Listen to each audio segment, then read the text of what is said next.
सरकार नमस्कार। माहौल जबरदस्त शानदार। आई होप बच्चों आपकी पढ़ाई मस्त चल रही है। एंड सर आपके इन पे इंडायरेक्ट टेक्स्ट बहुत अच्छे से तैयार हो चुका है। एंड जिस तरह से हमने कॉन्सेप्चुअली और प्रैक्टिकली एग्जांपल के साथ पढ़ाई करी है वो आपके लिए बहुत हेल्पफुल रहेगी एग्जाम्स के लिए। सर आओ बच्चों, आज इस लेक्चर के अंदर हम बात करने वाले amendments which are applicable for May 2026 exams, CA final, या अगर आपके सीए में फाइनल के एग्जाम्स है तो जून 26 के लिए जो अमेंडमेंट्स है वो हम इसमें कवर करने वाले हैं दोस्तों। सर सबसे पहली बात तो ये कि सर बहुत मेजर अमेंडमेंट्स नहीं है। दूसरी बात, ये जो अमेंडमेंट्स हम पढ़ने वाले हैं ये कौन से अमेंडमेंट्स हम पढ़ने वाले हैं सर, इनकी एप्लीकेबिलिटी कब से कब तक के लिए हम यहां पढ़ रहे हैं। सबसे पहला पॉइंट सर, जनवरी 2026 के एग्जाम्स जो थे उसके लिए जितने भी अमेंडमेंट्स थे वो 30 जून 2025 तक के लिए जो एप्लीकेबल हो गए थे वो रिलेवेंट थे। तो सर 30 जून 2025 तक के amendments were relevant for January 2026 exams, and you are having exams in May 2026, and as per the policy of the ICI, all amendments made effective up till 6 months prior to the month of the exam are relevant for your exam. So is according 31st October 2025 तक के जो amendments applicable हो गए वो सब relevant है आपके exams के लिए। तो दोस्तों सबसे पहली बात तो ये कि आपने अगर अगस्त 2025 या उसके बाद मेरे बैचेस लिए थे, भले वो फुल कोर्स हो या एग्जाम ओरिएंटेड बैच हो, तो आपको ये अमेंडमेंट लेक्चर देखने की जरूरत नहीं है। हाँ, आपको रिवीजन पर्पस के लिए इंपॉर्टेंट होते हैं अमेंडमेंट्स, एग्जाम्स के लिए उस पर्पस के लिए देखना हो तो आप ये लेक्चर देखिए, कोई दिक्कत नहीं है, क्योंकि हम ऑलरेडी ये सारे अमेंडमेंट्स आपके लेक्चर में कवर कर चुके हैं। मतलब अगस्त 2025 या उसके बाद, वापस रिपीट कर रहा हूं, अगस्त 2025 या उसके बाद जिन्होंने भी full course, in depth full course batch या exam oriented full course batch लिया है उनके लिए ये अमेंडमेंट्स हम ऑलरेडी कवर कर चुके हैं जो एप्लीकेबल हो गए टिल 31 अक्टूबर 2025। क्लियर सर, इसमें कोई एडिशनल पॉइंट आपको नहीं मिलने वाला है, जो हमने पढ़ लिया वही मिलेंगे।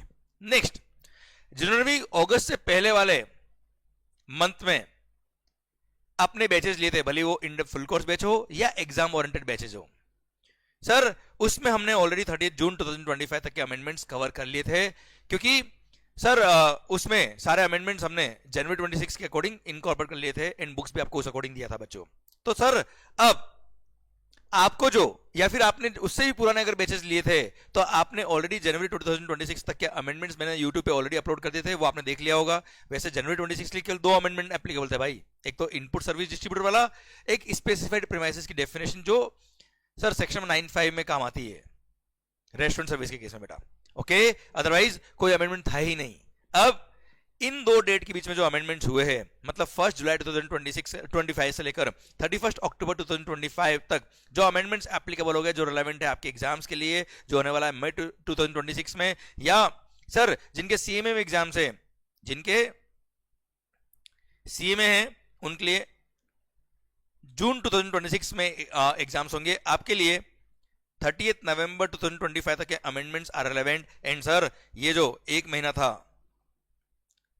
मतलब 31 अक्टूबर से लेकर 30 नवंबर, इसके बीच में कोई अमेंडमेंट हुआ ही नहीं। मतलब सर जो अमेंडमेंट्स मैं यहां कवर करने वाला हूं that is equally applicable for CMA हो या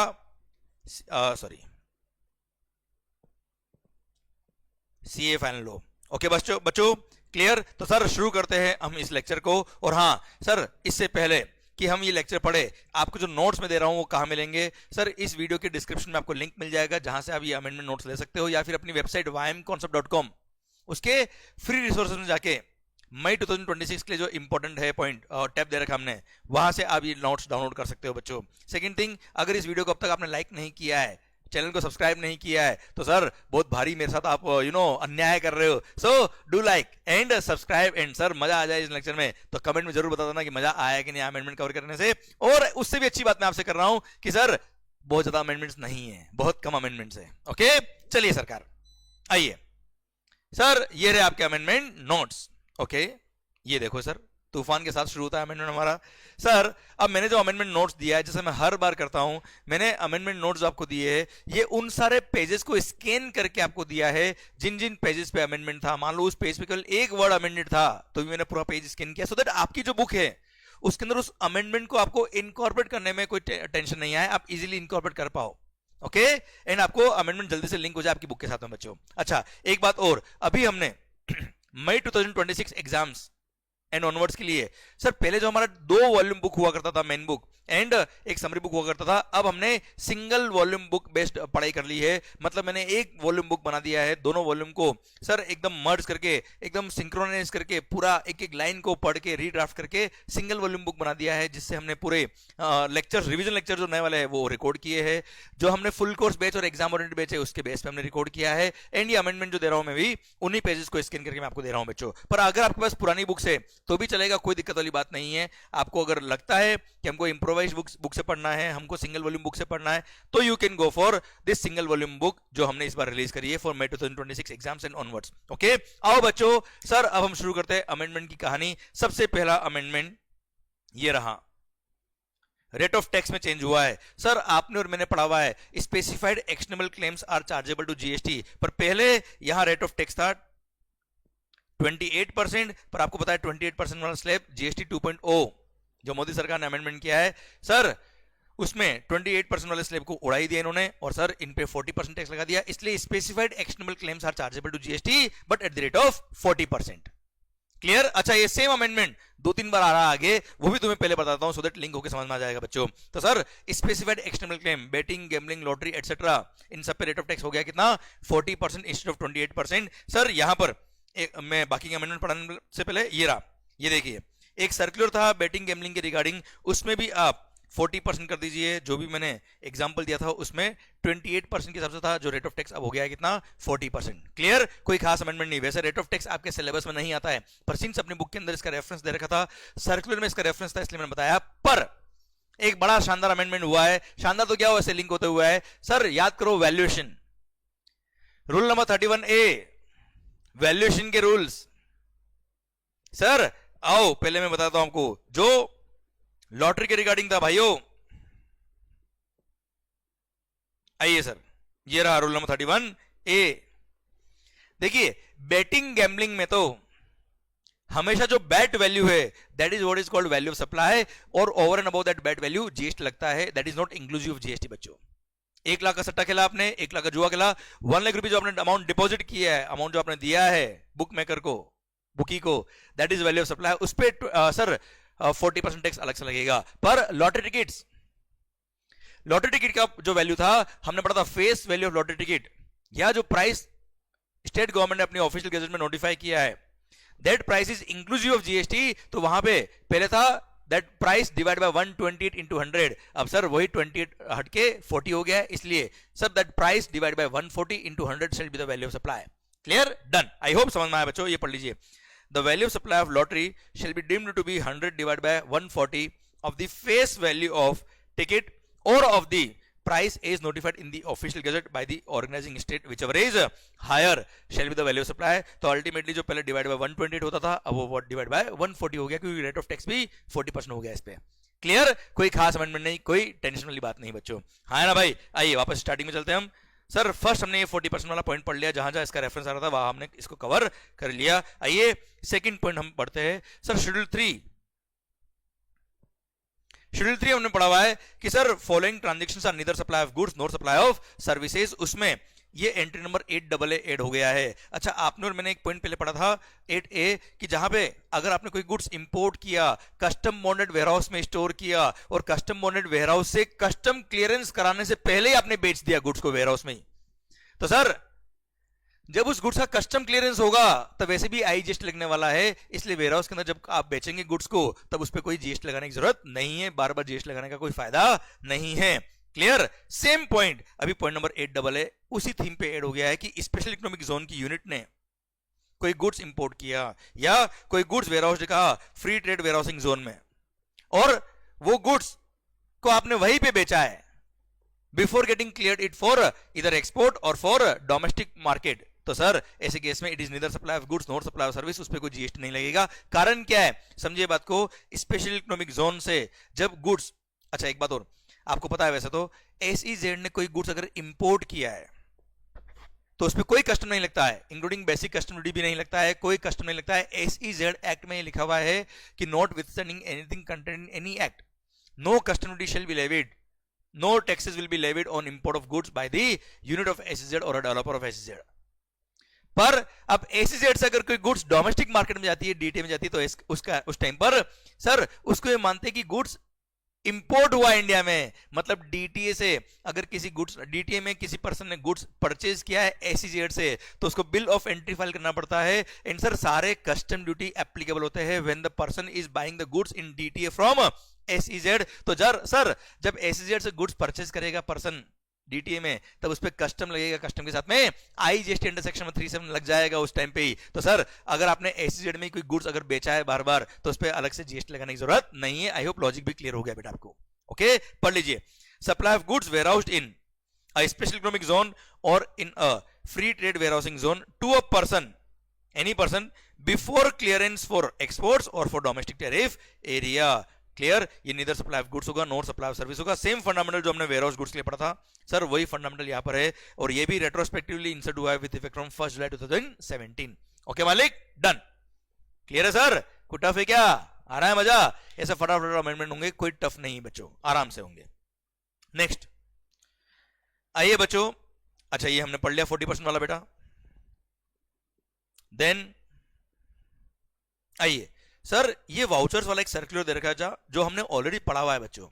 इसमें कोई चेंज नहीं है, कोई नया सर्कुलर नहीं है, हम ऑलरेडी पढ़ चुके हैं। बस इस पेज पे कोई चेंज नहीं था, ये वाउचर वाला कंटिन्यू हो रहा था, इसलिए मैंने ये पेज दिया है। अच्छा, वाउचर्स का सर्कुलर हम ऑलरेडी पढ़ चुके हैं, मैं ब्रीफ कर देता हूं बच्चों। अगर आप वाउचर्स बेच रहे हो तो सर वाउचर्स की डेफिनेशन के हिसाब से it is covered as prepaid instrument recognised by RBI.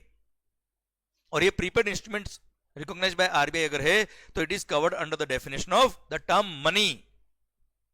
और मनी के ट्रांजेक्शंस पे कभी जीएसटी नहीं लगता है, क्योंकि money is neither goods nor service. Second thing, अगर एज पर आरबीआई ये प्रीपेड इंस्ट्रूमेंट के स्कोप में नहीं आता है, तो ये एक्शनेबल क्लेम के कवर के स्कोप में आता है बेटा। और एक्शनेबल क्लेम के transactions except specified actionable claim, जो लॉटरी बैटिंग गैम्बलिंग होता है, तो सर नॉर्मल एक्शनेबल क्लेम के transactions are neither supply of goods nor supply of service as per schedule number 3। इसलिए वाउचर्स के ट्रांजेक्शंस भले उसको prepaid instrument recognised by RBI बोल दो या स्पेसिफाइड या एक्शनेबल क्लेम बोल दो, दोनों के ट्रांजैक्शंस पे कोई जीएसटी नहीं लगता है। इसलिए अगर कोई डिस्ट्रीब्यूटर, कोई एजेंट या कोई सब डिस्ट्रीब्यूटर एटसेट्रा अगर इसका ट्रेडिंग करता है, वाउचर्स को खरीद के बेचता है, तो सर उस पर कोई जीएसटी नहीं लगेगा। हाँ, उसने कोई कमीशन चार्ज किया, कोई फी चार्ज किया, तो उस पर जीएसटी लग जाएगा कमीशन के अमाउंट पे। अदरवाइज सर वाउचर का ट्रेडिंग करने पे कोई जीएसटी नहीं लगता है। एंड सर अगर कभी एजेंट ने, डिस्ट्रीब्यूटर ने कोई मार्केटिंग सर्विसेज दी है, कोई सर्विस चार्ज लिया है, एफिलिएट चार्ज लिया है, या सर उन्होंने कोई भी सर ब्रांडिंग की सर्विसेज ली, क्रॉ ब्रांडिंग सर्विसेज दी है, और उसके लिए कोई एडवर्टाइजमेंट सर्विसेज, मार्केटिंग सर्विसेज के लिए कोई चार्जेस लिए, those charges will be chargeable to GST. ये सब हम ऑलरेडी बात कर चुके हैं। और एक लास्ट पॉइंट था, अगर कोई वाउचर, जैसे फॉर एग्जाम्पल बिग बाजार ने वाउचर दिया 1000 रुपए का, सुपर मार्केट ने 1000 का वाउचर दिया, जिसको 500 रुपए में बेच दिया, 1000 का वाउचर 500 में बेच दिया, और बोल दिया 6 मंथ की वैलिडिटी है, 6 मंथ में आप ये वाउचर लेके आना, कोई भी गुड्स आप 1000 रुपए का खरीद सकते हो। अब मान लो वो वाउचर से कोई रिडेम्पशन करने आया ही नहीं, तो सर 500 रुपए जो वाउचर के आए थे इनके पास, वो क्या हो गया? इनकी इनकम हो गई, जिसको बोलते हैं ब्रेकेज। अनरिडीम्ड वाउचर का जो पैसा इनके पास बच जाता होता है क्या? ब्रेकेज, जो इनका प्रॉफिट लॉस अकाउंट में इनकम हेड में जाएगा। पर सर पॉइंट आया क्या 500 रुपए पे कोई जीएसटी लगेगा? आंसर इज नो, क्योंकि sir GST is levied on supply. जब कोई गुड्स अभी सप्लाई ही नहीं हुआ है, तो how can you charge the GST? इसलिए इस पे कोई जीएसटी नहीं लगेगा। फर्दर ये कोई monetary value of any act और फॉरबियरेंस इन रेस्पेक्ट ऑफ और इन रेस्पॉन्स टू और for inducement of the supply of goods service और बहुत भी नहीं है बेटा। तो सर कुल मिला के अनरिडीम्ड वाउचर का जो पैसा बच जाता है इनके पास में, that is neither supply of goods nor supply of service, वो सप्लाई ही नहीं है, कोई जीएसटी की बात नहीं आती है। ये हमने ऑलरेडी पढ़ा हुआ था, मैंने जस्ट आपको ब्रीफ कर दिया बच्चों। अब मैंने आपको ये सर्कुलर जब पढ़ाया था तब बताया था, जब वाउचर को बेचने खरीदने पर जीएसटी नहीं लगता, तो there is no sense of time of supply of vouchers. इसलिए section number 12 subsection 4, section number 13 subsection 4 जो time of supply of vouchers का प्रोविजन दे रखा था टाइम ऑफ सप्लाई वाले चैप्टर के अंदर, वो ओमिट कर दिया है by finance act 2025 with effect from 1 October 2025। Clear? Sir बहुत पुराने डिस्प्यूट थे, उस डिस्प्यूट को सर्कुलर ने क्लेरिफाई किया, और सर्कुलर ने, जब सर्कुलर गवर्नमेंट ने इशू किया, गवर्नमेंट ने एक्सेप्ट कर लिया, हाँ यार वाउचर को बेचने पे कोई जीएसटी नहीं लगता, तो there is no point of any time of supply for vouchers. इसलिए सर वाउचर का सेक्शन नंबर 12 सबसेक्शन 4 गुड्स के लिए दे रखा था, सेक्शन 13 सबसेक्शन 4 गुड्स के लिए, सॉरी सर्विसेज के लिए टाइम ऑफ सप्लाई दे रखा था, वो सेक्शन को ओमिट कर दिया फाइनेंस एक्ट 2025 ने बच्चों। ठीक है, तो सर्कुलर मेरे को इस अमेंडमेंट नोट्स में देने का पर्पस भी यही था कि आपको ये अमेंडमेंट जो ये वाउचर का सेक्शन डिलीट हुआ है इसको मैं लिंक कर पाऊं बच्चों। ओके डन, आओ बच्चों आइए। अच्छा अब एक और सर्कुलर था जिसको डिलीट कर दिया है। सर सर्कुलर ये था, पहले मैं बताता हूं आपको, कि सपोज सप्लायर ने क्रेडिट नोट दिया है कस्टमर को, तो सर सप्लायर ने अगर जीएसटी वाला क्रेडिट नोट दिया है तो जितनी लायबिलिटी सप्लायर ने अपनी कम करी है उस क्रेडिट नोट के बेस पर उतना proportionate input tax credit should be reversed by the recipient. पर सर पहले जीएसटी पोर्टल पे ऐसा कोई मॉडलिटी नहीं था, ऐसा कोई फंक्शन नहीं था, ऐसी की यूटिलिटी नहीं थी जिससे ये वेरीफाई हो पाए कि रेसिपिएंट ने अपना क्रेडिट रिवर्स किया है कि नहीं किया है। इसीलिए ये सर्कुलर इश्यू हुआ था और सर्कुलर ने बोला था क्या, आज सपोज मैं सप्लायर हूं, मैंने आपको 1 करोड़ का क्रेडिट नोट दिया है, 18% was the rate of tax, 1 crore 18 lakh का मैंने क्रेडिट नोट दिया, अब 18 लाख की मेरी लायबिलिटी कम हो गई और सर आपने उतना प्रोपोर्शनेट क्रेडिट रिवर्स ही नहीं किया साहब। तो प्रोविजन क्या कहता है, सप्लायर तुम्हारी लायबिलिटी कम नहीं होगी, पर पता कैसे पड़ेगा सप्लायर को यार, there was no utility on the portal.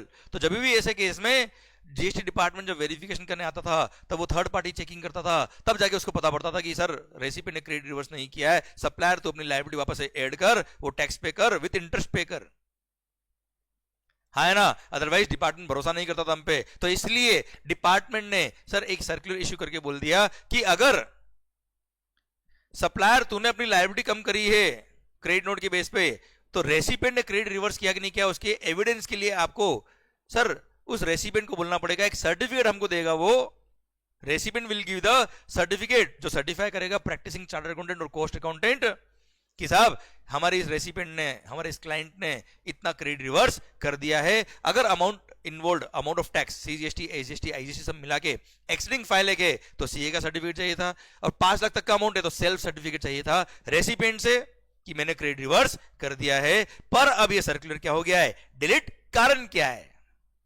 अब जीएसटी पोर्टल पे वो यूटिलिटी ऐड हो गई है, एक मॉडलिटी ऐड कर दी है जिसने सर यहां पे क्लियर कर दिया है। मैं तुम्हें बताता हूं सेम इसका कॉरेस्पॉन्डिंग अमेंडमेंट मैं आपको क्रेडिट नोट वाले चैप्टर में ले जाता हूं बच्चों, देखिए ध्यान से लिंक करता हूं। ये सर्कुलर डिलीट हो गया, लॉजिक समझ में आया क्यों डिलीट हुआ, वो लॉजिक को मैं यहां से लिंक करता हूं बच्चों। ये रहा क्रेडिट नोट वाला सेक्शन नंबर 34 जो टैक्स इनवॉइस चैप्टर में बच्चों। सर यहां पर ये पॉइंट ऐड किया है, पर हाँ ये पढ़ने से पहले मैं तुम्हें समझाता हूं कि अभी गवर्नमेंट ने क्या कर दिया, जीएसटी पोर्टल पर एक इनवॉइस मैनेजमेंट सिस्टम को, यूटिलिटी को लॉन्च कर दिया है। अब इनवॉइस मैनेजमेंट सिस्टम जो यूटिलिटी जीएसटी पोर्टल पर आ गई है उसमें क्या होता है बच्चों कि जब भी सप्लायर अपना जीएसटी 1 फर्निश करेगा, रेसिपिएंट के आईएमएस में वो सारे invoices, debit note, credit note सब रिफ्लेक्ट करेंगे। अब recipient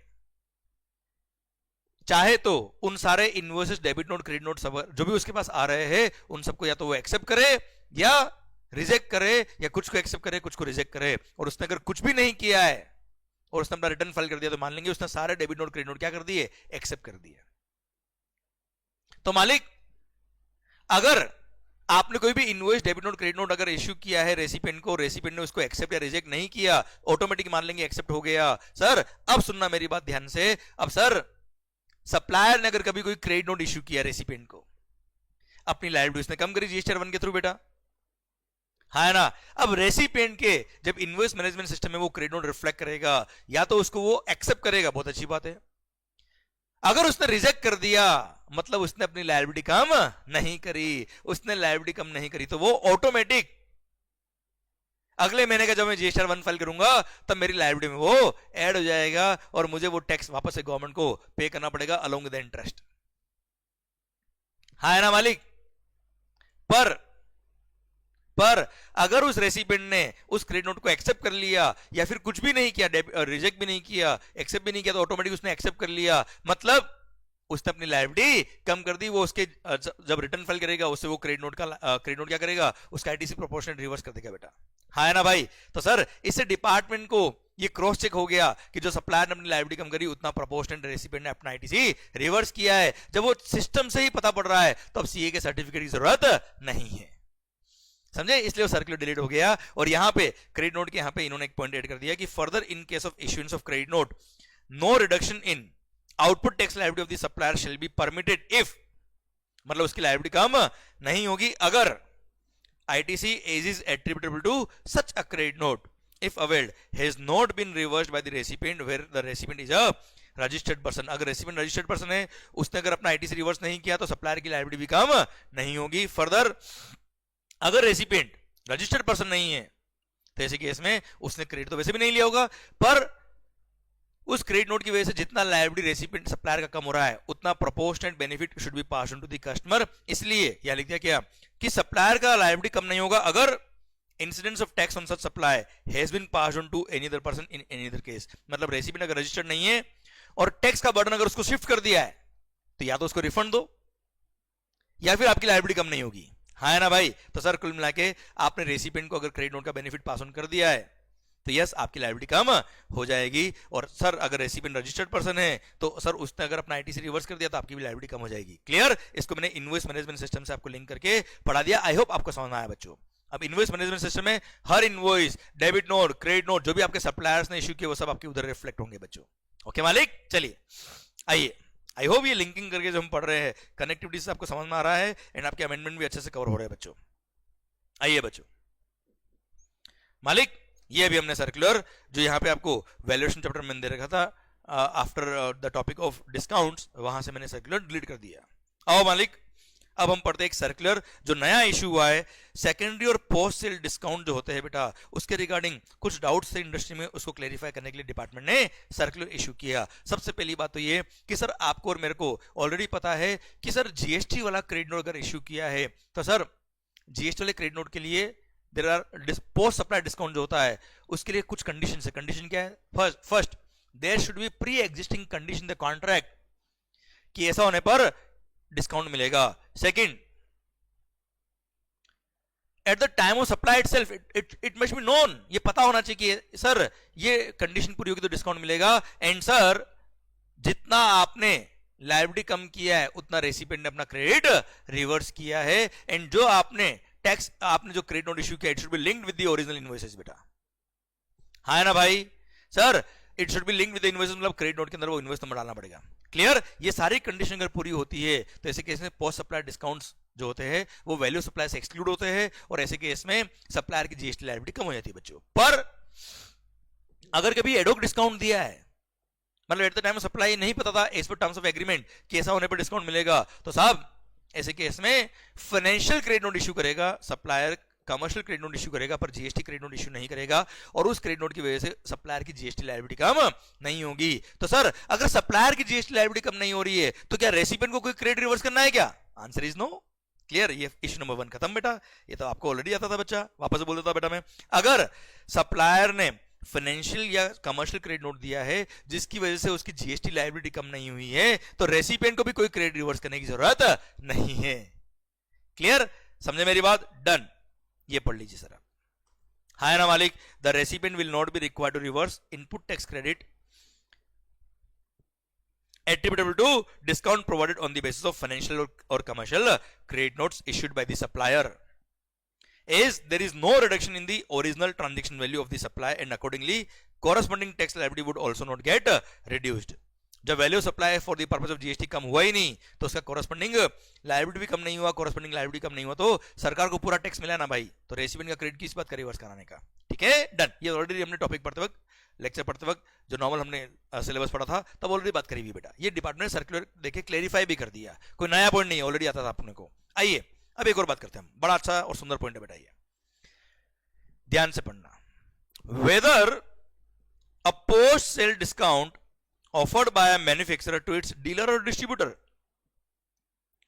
would be treated as consideration paid by the manufacturer for the dealer's supply of the same goods to the end consumer as a monetary value of inducement of supply of goods। ऐसा मतलब ये माना जाएगा क्या कि post sale discount जो manufacturer ने दिया है डिस्ट्रीब्यूटर को या एजेंट को या डीलर को, क्या है वो माना जाएगा कि एजेंट उसकी गुड्स को प्रमोट कर रहा है, सेल को इंड्यूस कर रहा है कस्टमर को, उसकी वजह से मैन्युफैक्चरर ने एक एक्स्ट्रा कमीशन दिया है, एक्स्ट्रा फीस दिया है to the dealer, will it be considered as monetary value of inducement of supply of goods manufactured by him to the end consumer? मैं तुम्हें फिर भी समझाता हूं वापस से बेटा। सर ये है मैन्युफैक्चरर, समझना ध्यान से, ये है डीलर है डिस्ट्रीब्यूटर बेटा। ओके, मैन्युफैक्चरर ने ओरिजिनली गुड्स, चलो थोड़ा सा यहाँ पे कस्टमर भी लिखना है इसलिए शॉर्ट कर देते हैं।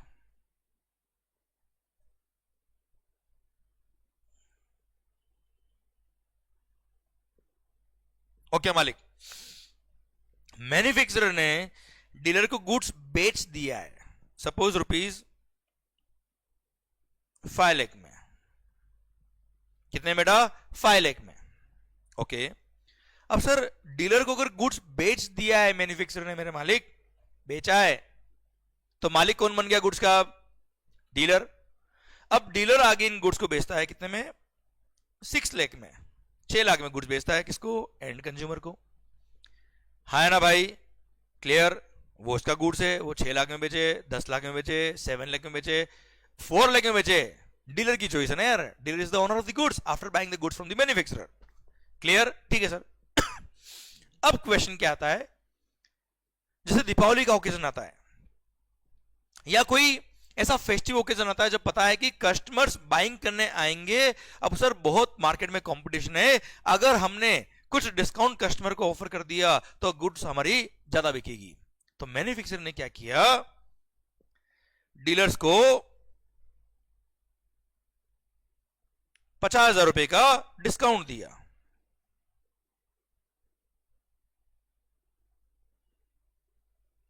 ₹50,000 का, वापस लिखता हूं मैं, रुकिए, डिस्काउंट दिया। किसने दिया डिस्काउंट?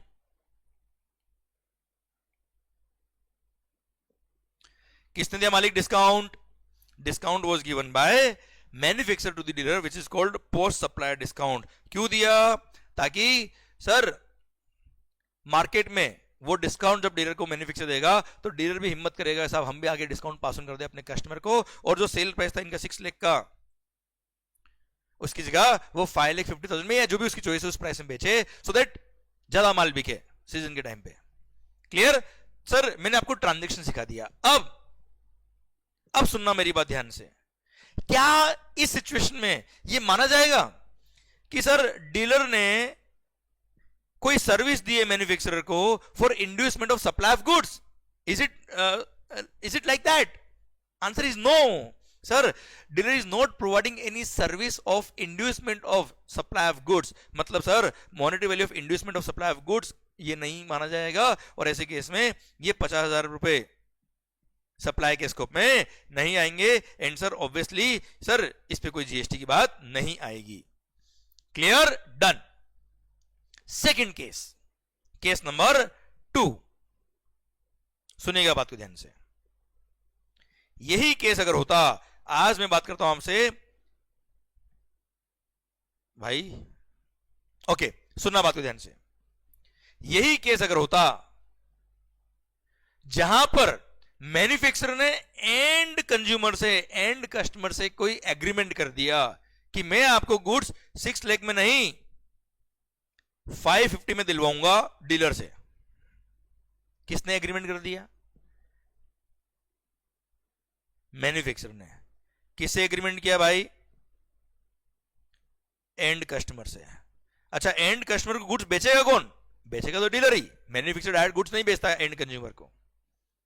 सर अब आप बोलेंगे सर ऐसा कैसे हो सकता है? सर दीपावली के ओकेजन पे कार के जितने शोरूम है, मोटर व्हीकल के जितने शोरूम है, आप देखना, इस बार भी हुआ था, हर बार होता है कि सर सारी ऑटोमोबाइल कंपनीज क्या करती है, अपने अपने ऑन रोड प्राइस कम कर देती, डिस्काउंट देती बेटा। है ना? 10 लाख की कार है 9 लाख में मिल जाएगी। अखबार में, न्यूज़पेपर्स में, सर टीवी पर एडवर्टीजमेंट वगैरह में, सब में आता है कि हमने ऑन रोड प्राइस कम कर दी, हमारी प्राइस कम कर दी। तो एक तरह से मैन्युफैक्चरर ने, जो डायरेक्ट कंपनी है, उसने एंड कंज्यूमर के साथ एक एग्रीमेंट कर दिया ना यार। Now dealer can not sell the goods at higher price. तो डीलर बोलेगा भाई हम डिस्काउंट कैसे दे, आपने तो हमको पूरी प्राइस ले रखी है, हमसे तो पूरा 5 लाख ले रखा है, how we can sell the goods at the discounted price to the customer? हमारा दूसरा खर्चा भी तो होता है। तो मैन्युफैक्चरर ने बोला तुम चिंता मत करो, ये जो 50,000 का डिस्काउंट आप कस्टमर को दे रहे हो, सर ये 50,000 का डिस्काउंट हम तुम्हें दे देंगे सर थ्रू क्रेडिट नोट। आप तो हमारी सेल बढ़ाओ। अगर ऐसा केस है जहां पे मैन्युफैक्चरर ने एंड कंज्यूमर से ऑलरेडी एग्रीमेंट किया हुआ है, अब एग्रीमेंट में भी ओरल में भी return, sir where the manufacturer has some got agreement with end consumer to supply the goods at discounted price, अगर ऐसा है, पर गुड्स बेचेगा कौन कस्टमर को? डीलर ही बेचेगा। तो सर ऐसे केस में जब मैन्युफैक्चरर डीलर को 50,000 रुपए का क्रेडिट नोट देगा तो ये मानेंगे कि dealer is providing some services to whom? Manufacturer. और सर ये जो 50,000 रुपए मैन्युफैक्चरर ने डीलर को डिस्काउंट के फॉर्म में दिए, ये माना जाएगा डिस्काउंट नहीं है, डीलर ने मैन्युफैक्चरर को सर्विसेज दी है। सर्विसेज कौन सी? Inducement of supply of goods वाली बेटा। और सर उस 50,000 पे जीएसटी लग जाएगा। मतलब अब ऐसे केस में dealer will have to raise the invoice to the manufacturer. ये मानेंगे कि मैन्युफैक्चरर ने सर्विसेज ली है डीलर से, क्योंकि डीलर उसकी गुड्स को प्रमोट कर रहा है, inducement of supply of goods कर रहा है। तो now dealer will raise the invoice on manufacturer and yes this 50,000 will form part of consideration. ये वैल्यू का पार्ट बनेगा, क्योंकि कंसिडरेशन की डेफिनेशन में सर ये सब भी आते हैं, inducement of monetary value of inducement of supply of goods. हाँ है ना भाई? तो सर ऐसे केस में sir such discount should be included, देखिए ध्यान से क्या लिखा है, सच discount should be included in overall consideration as it is an inducement towards supply of goods by the dealer to the end consumer। इसलिए ये मानेंगे कि डीलर ने सर्विसेज दिए मैन्युफैक्चरर को और 50,000 रुपए का सर्विसेज के बिल लिखेगा डीलर मैन्युफैक्चरर पे और उस पर जीएसटी लगेगा सर। हाँ, जिसका इनपुट टैक्स रेट भले मैन्युफैक्चरर चाहता ले वो एक अलग बात है sir, but it will be considered as if dealer is providing services to manufacturer of inducement of supply of goods. Clear? पर अगर मैन्युफैक्चरर और एंड कंज्यूमर के बीच में ऐसा कोई एग्रीमेंट नहीं होता तो ऐसे केस में सिंपली ये पोस्ट सप्लाई डिस्काउंट दिया है मैन्युफैक्चरर डीलर को, एंड सिंस ये नॉर्मल डिस्काउंट है सर इसको कोई सप्लाई नहीं मानेंगे, और सर डीलर ने कोई सर्विसेज नहीं दी है मैन्युफैक्चरर को, उस पर कोई जीएसटी नहीं लगेगा। और सेकंड थिंग, ये पोस्ट सप्लाई डिस्काउंट है जिसने ये इसमें नॉर्मल फाइनेंशियल क्रेडिट नोट या कमर्शियल क्रेडिट नोट इश्यू होगा, क्योंकि eight the time of supply itself ये नहीं पता था कि ऐसा होने पर डिस्काउंट मिलेगा बेटा। हाँ है ना भाई? ये नॉर्मल डिस्काउंट होता है फाइनेंशियल क्रेडिट नोट के थ्रू, सर यहाँ पे वैल्यू कम होगा, टैक्स पे कोई इफेक्ट नहीं आएगा। क्लियर? पर अगर मैन्युफैक्चरर और एंड कंज्यूमर के बीच में एक एग्रीमेंट हो जाता तो ऐसे केस में 50,000 रुपए का जो डिस्काउंट मैन्युफैक्चरर ने दिया है किसको? डीलर को, ये मानेंगे कि डीलर ने सर्विसेज दी थी मैन्युफैक्चरर को 50,000 रुपए की, जिसके लिए tax invoice will be raised by dealer to the manufacturer and yes उस पे जीएसटी लगेगा। Dealer will charge the GST on manufacturer on ₹50,000 बेटा। ठीक है? नाउ अगेन ये सर्कुलर इंडस्ट्री में बहुत हंगामा मचाने वाला है, क्योंकि पूरे हिंदुस्तान में जितनी इस तरह की इंडस्ट्रीज है, ऑटोमोबाइल सेक्टर है या जो भी इस तरह की इंडस्ट्रीज है, वो अब तक ऐसा फॉलो नहीं कर रहे हैं। बहुत भारी वाला मैटर इसमें आएगा, आप देखना आने वाले वक्त में बहुत सारे डिस्प्यूट आपको मिलने वाले होंगे इस पे। क्लियर? डन। थर्ड देखिए, इशू नंबर 3, बहुत इंपॉर्टेंट पॉइंट पढ़ा हमने बेटा, और एग्जामिनेशन के लिए भी बहुत इंपॉर्टेंट हो सकता है ये एग्जाम्पल मेरा आपके लिए। ओके बच्चों? ठीक। Whether a post sale discount extended by the manufacturer to the dealer can be treated as a consideration in lieu of activities performed to promote sale of the goods।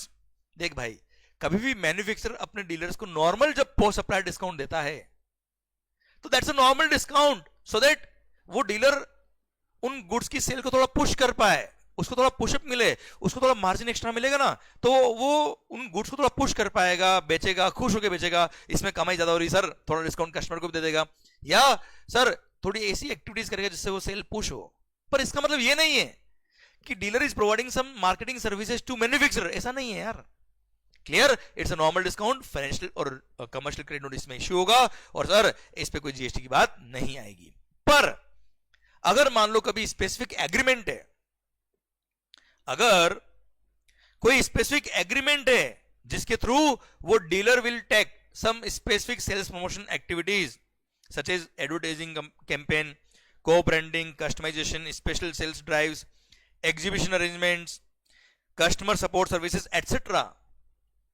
तब ऐसे case में माना जाएगा कि dealer is providing some services to the manufacturer due to that separate agreement, और ऐसे case में ये मानेंगे कि डीलर ने सर्विसेज दिए मैन्युफैक्चरर को, सच मार्केटिंग एटसेट्रा। तो ऐसे केस में sir dealer will issue the invoice to the manufacturer और उस पर जीएसटी लगेगा बेटा। Otherwise normal post sale discount को जब ऐसा कोई एग्रीमेंट नहीं होता है, जब ऐसा कोई कमिटमेंट नहीं होता है, ऐसा कोई स्पेसिफिक सेल्स प्रमोशन एक्टिविटी के लिए उसने पैसा नहीं दिया है, तो ऐसे केस में इसको नॉर्मल डिस्काउंट माना जाएगा और नॉर्मल डिस्काउंट पे कोई जीएसटी नहीं लगता है, इसको फाइनेंशियल क्रेडिट नोट के थ्रू सेटल किया जाएगा बेटा।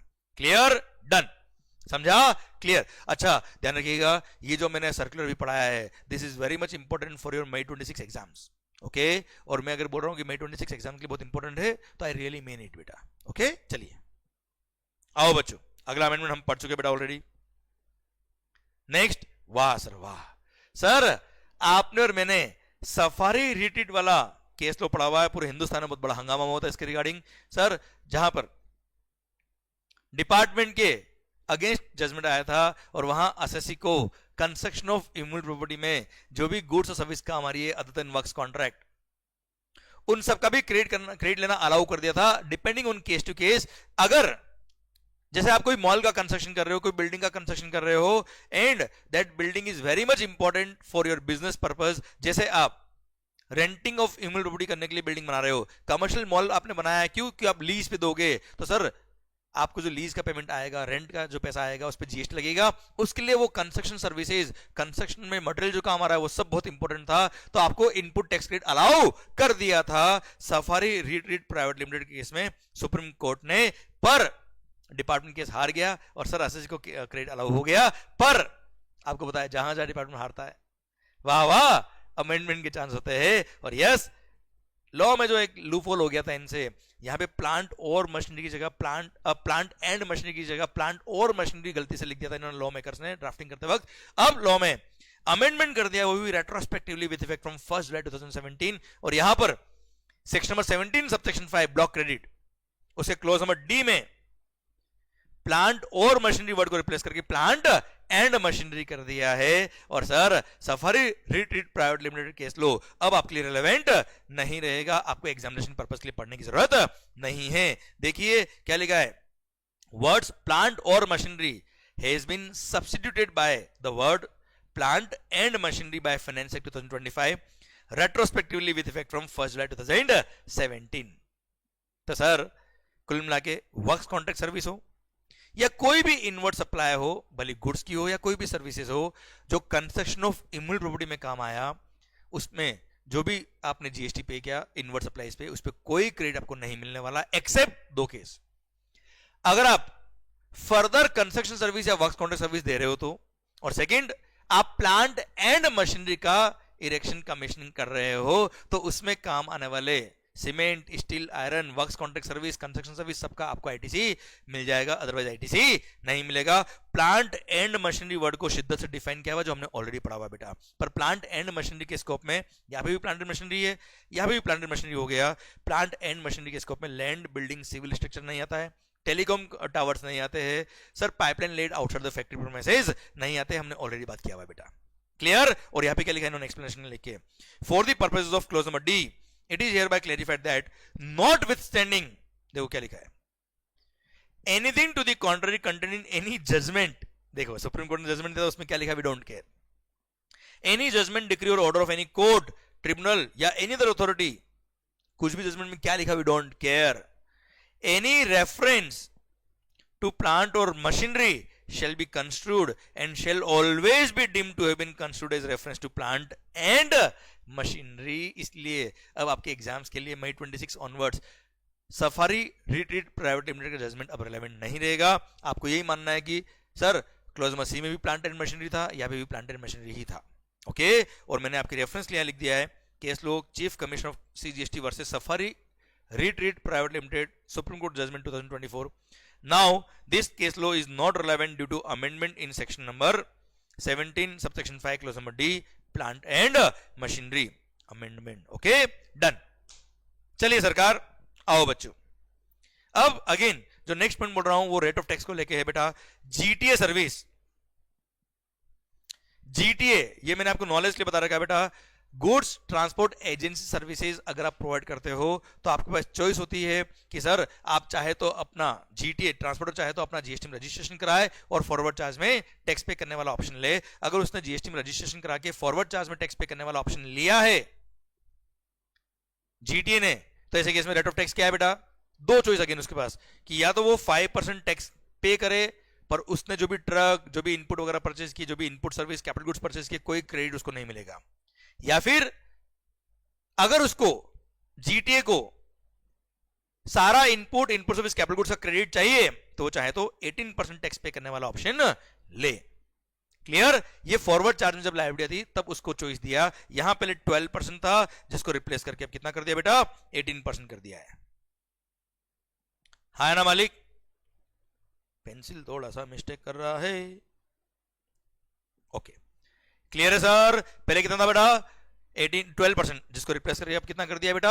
18% कर दिया है। वैसे रेट ऑफ टैक्स आपके कोर्स में नहीं आता है, पर यस आपको मैंने पढ़ा रखा था, इसलिए मैंने बुक में आपको जो अमेंडमेंट हुआ वो मैंने बताया आपको। अच्छा, सेम यहां जो मैंने एनालिटिकल इलस्ट्रेशन दे रखे थे अपनी बुक के अंदर, to understand the concept of RCM under GTA services, उसमें भी यहाँ पे एक जगह 12% का रेफरेंस था, उसको मैंने अमेंड करके 18% कर दिया आपके लिए बेटा। Okay, done.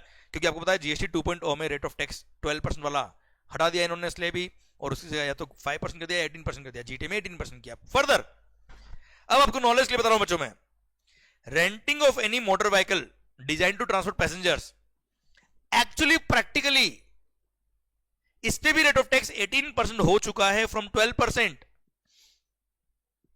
टैरिफ में चेंज हो गया है, पर गवर्नमेंट से आरसीएम के नोटिफिकेशन में यहां अमेंडमेंट करना रह गया है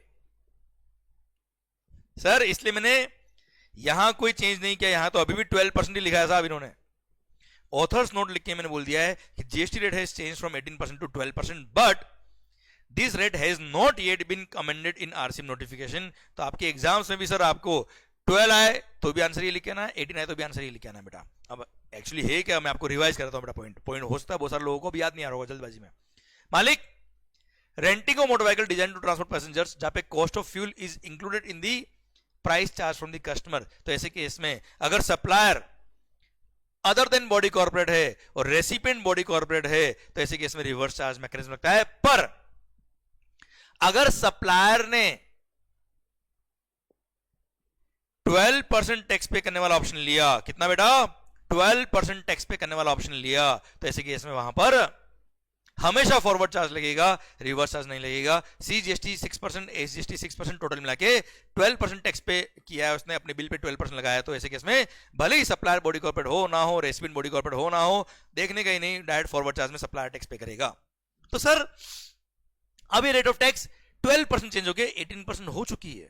तो यहां पर आरसीएम के नोटिफिकेशन में यहां 6 की जगह 9 होना चाहिए था और यहां 12 की जगह 18 होना चाहिए था, पर आरसीएम के नोटिफिकेशन पे अभी गवर्नमेंट का ध्यान गया नहीं, इसलिए शायद गवर्नमेंट चेंज किया नहीं, अदरवाइज चेंज हो जाएगा आने वाले वक्त में।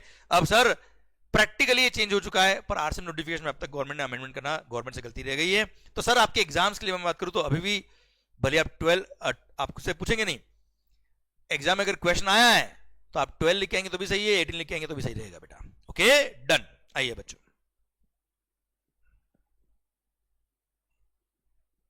आइए sir section number 9 sub section number 5,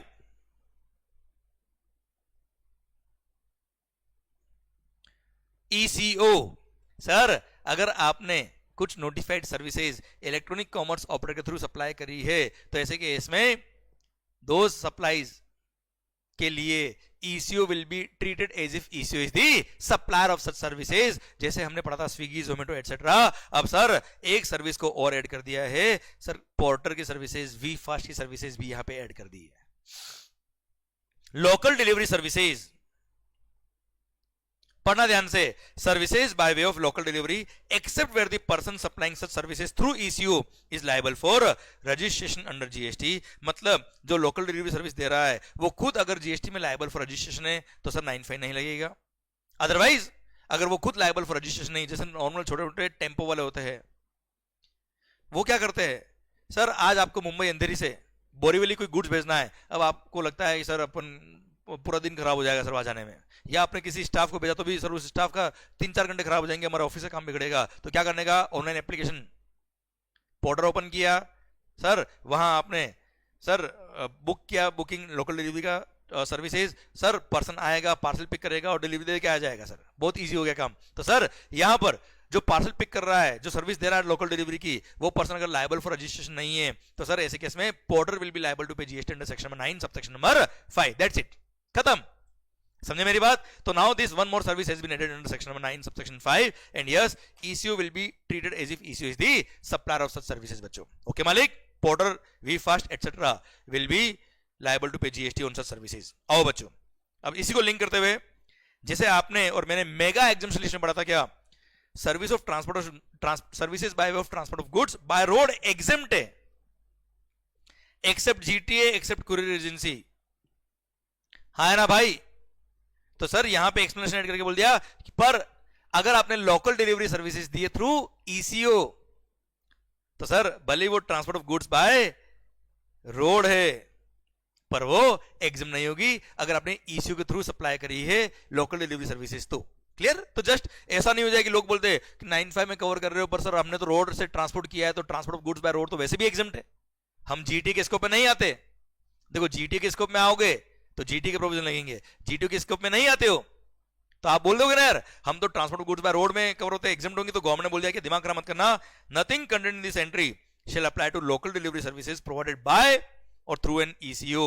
मतलब ये हो गया कि local delivery services provided by और through an ECO are taxable. Further ECO shall be liable to pay GST under section 95। अगर जो लोकल डिलीवरी सर्विस दे रहा है वो लायबल फॉर रजिस्ट्रेशन नहीं है तो Porter, ECO, WeFast etcetera will be liable to pay GST. Further GT की definition को भी अमेंड कर दिया और जीटी की डेफिनेशन से बोल दिया क्या, GTA shall not include an ECO by और through him the services of local delivery are provided. वरना ये इश्यू क्या करते हैं कि ठीक है हम लोकल डिलीवरी कर रहे हैं उसके लिए भी कंसाइन नोट इश्यू कर देते हैं और कंसाइन नोट इश्यू करके हम तो जीटीए के स्कोप में आ जाएंगे।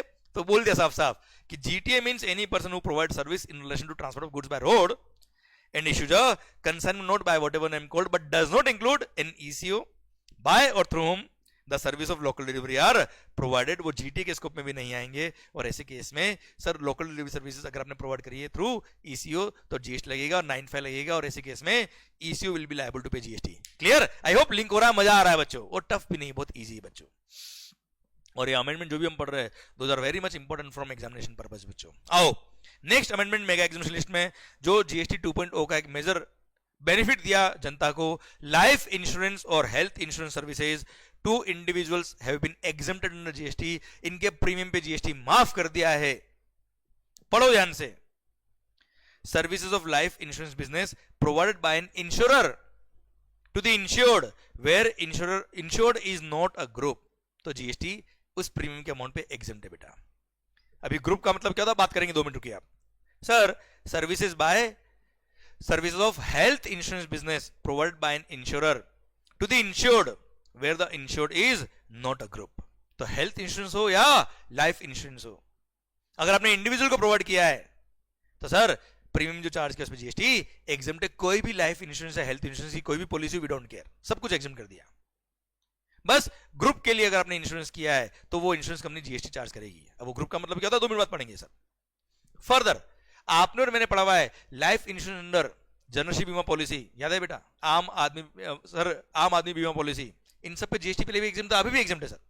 Life micro insurance product is approved by IRDA, जहां पे मैक्सिमम लाइफ इंश्योरेंस कवरेज ही 2 लाख रुपए का था, उस पर जीएसटी पहले भी एग्जम्प्ट था, अभी भी एग्जम्प्ट है। पर वहां पर भले ग्रुप के लिए दिया हो या इंडिविजुअल के लिए दिया हो जीएसटी पूरा एग्जम्प्ट है सर।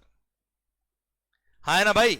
यहां पे जो नॉर्मल लाइफ इंश्योरेंस पॉलिसी होती है, हेल्थ इंश्योरेंस पॉलिसी होती है, वो अगर इंडिविजुअल्स को दिया है तो एग्जम्प्ट है, ग्रुप के लिए पॉलिसी किया है तो जीएसटी लगेगा। अब पढ़ना पहले ग्रुप का मतलब क्या होता है, पर ग्रुप का मतलब पढ़ने से पहले हेल्थ इंश्योरेंस में क्या क्या आता है पढ़ लो सर नॉलेज के लिए। Health insurance business means effecting of contract which provide for sickness benefits और मेडिकल, सर्जरिकल और hospital expense benefits whether in patient और आउट पेशेंट।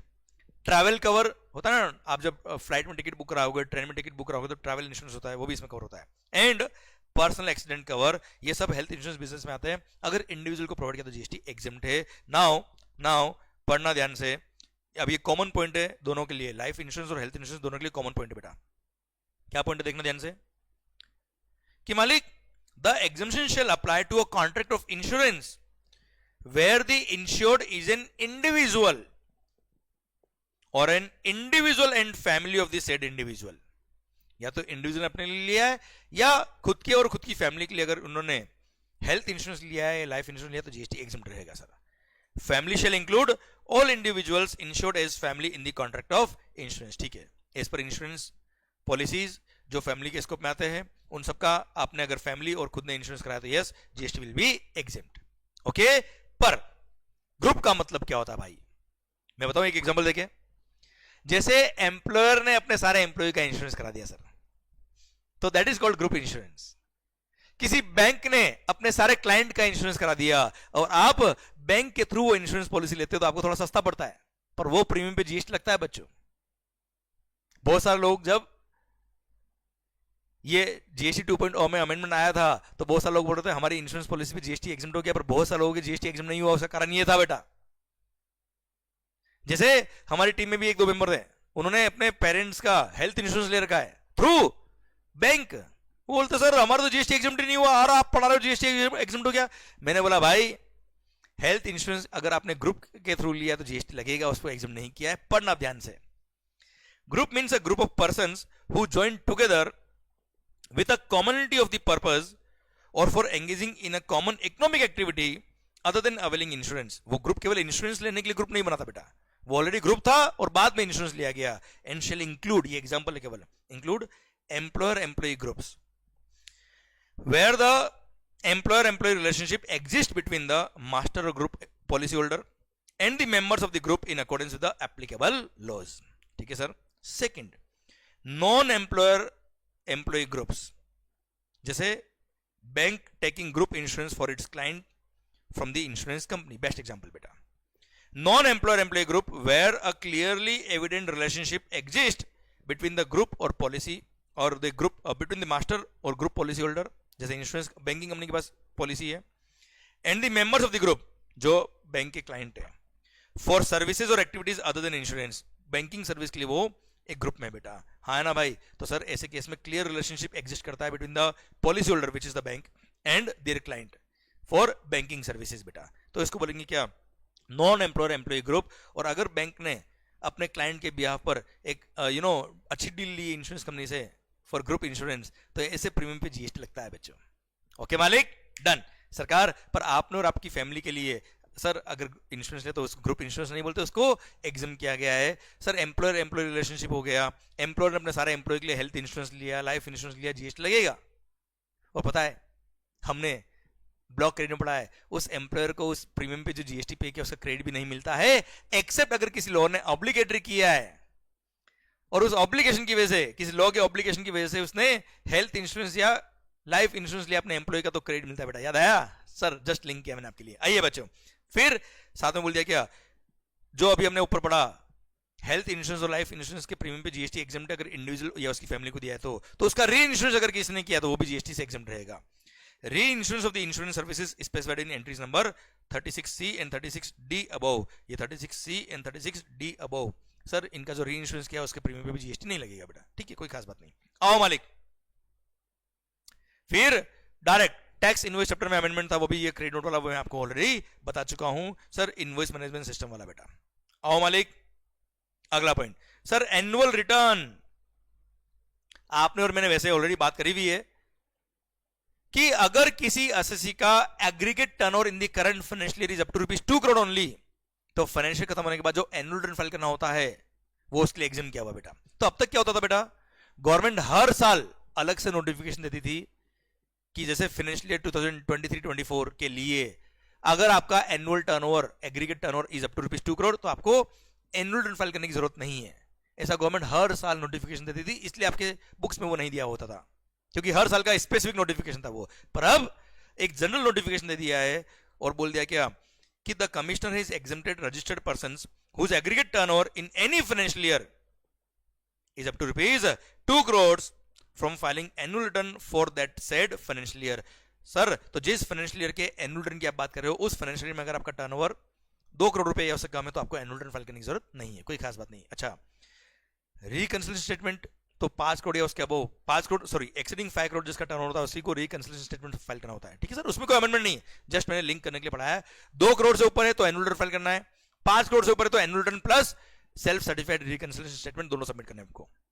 आओ मालिक, अगला पॉइंट, रिफंड वाले चैप्टर में हमने पढ़ा था क्या, प्रोविजनल रिफंड का एक टॉपिक। प्रोविजनल रिफंड के टॉपिक में हमने पढ़ा था कि अगर आपने zero rate supply of goods और सर्विसेज किया है तो सर जो आप रिफंड के लिए अप्लाई कर रहे हो उसमें 90% आपको रिफंड प्रोविजनल बेस पे मिल जाएगा विद इन 7 डेज। हाँ है ना भाई, ये हमने पढ़ा हुआ है बेटा, पहले भी वापस से पढ़ रहे इसको हम बेटा। उसमें एक पॉइंट ऐड किया है एंड सर एक फैसिलिटी और ऐड कर दी है, बताऊंगा तुम्हें बेटा, पढ़िए।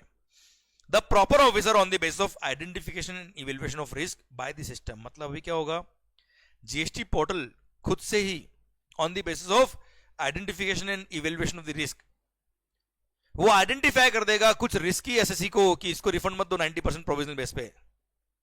तो ऐसे केस में सारे डॉक्यूमेंट वेरीफाई होने के बाद ही आपको रिफंड दिया जाएगा। अदरवाइज अगर सिस्टम बेस ये दिखता है कि सर कोई रिस्क नहीं, तो ऐसे केस में आपको with in 7 days 90% provisional base पे रिफंड मिल जाएगा। पढ़ो, the proper officer on the basis of identification and evaluation of risk by the system shall make an order in writing, shall make an order within 7 days from the date of receipt of application। 7 दिन में order आ जाएगा provisional refund का।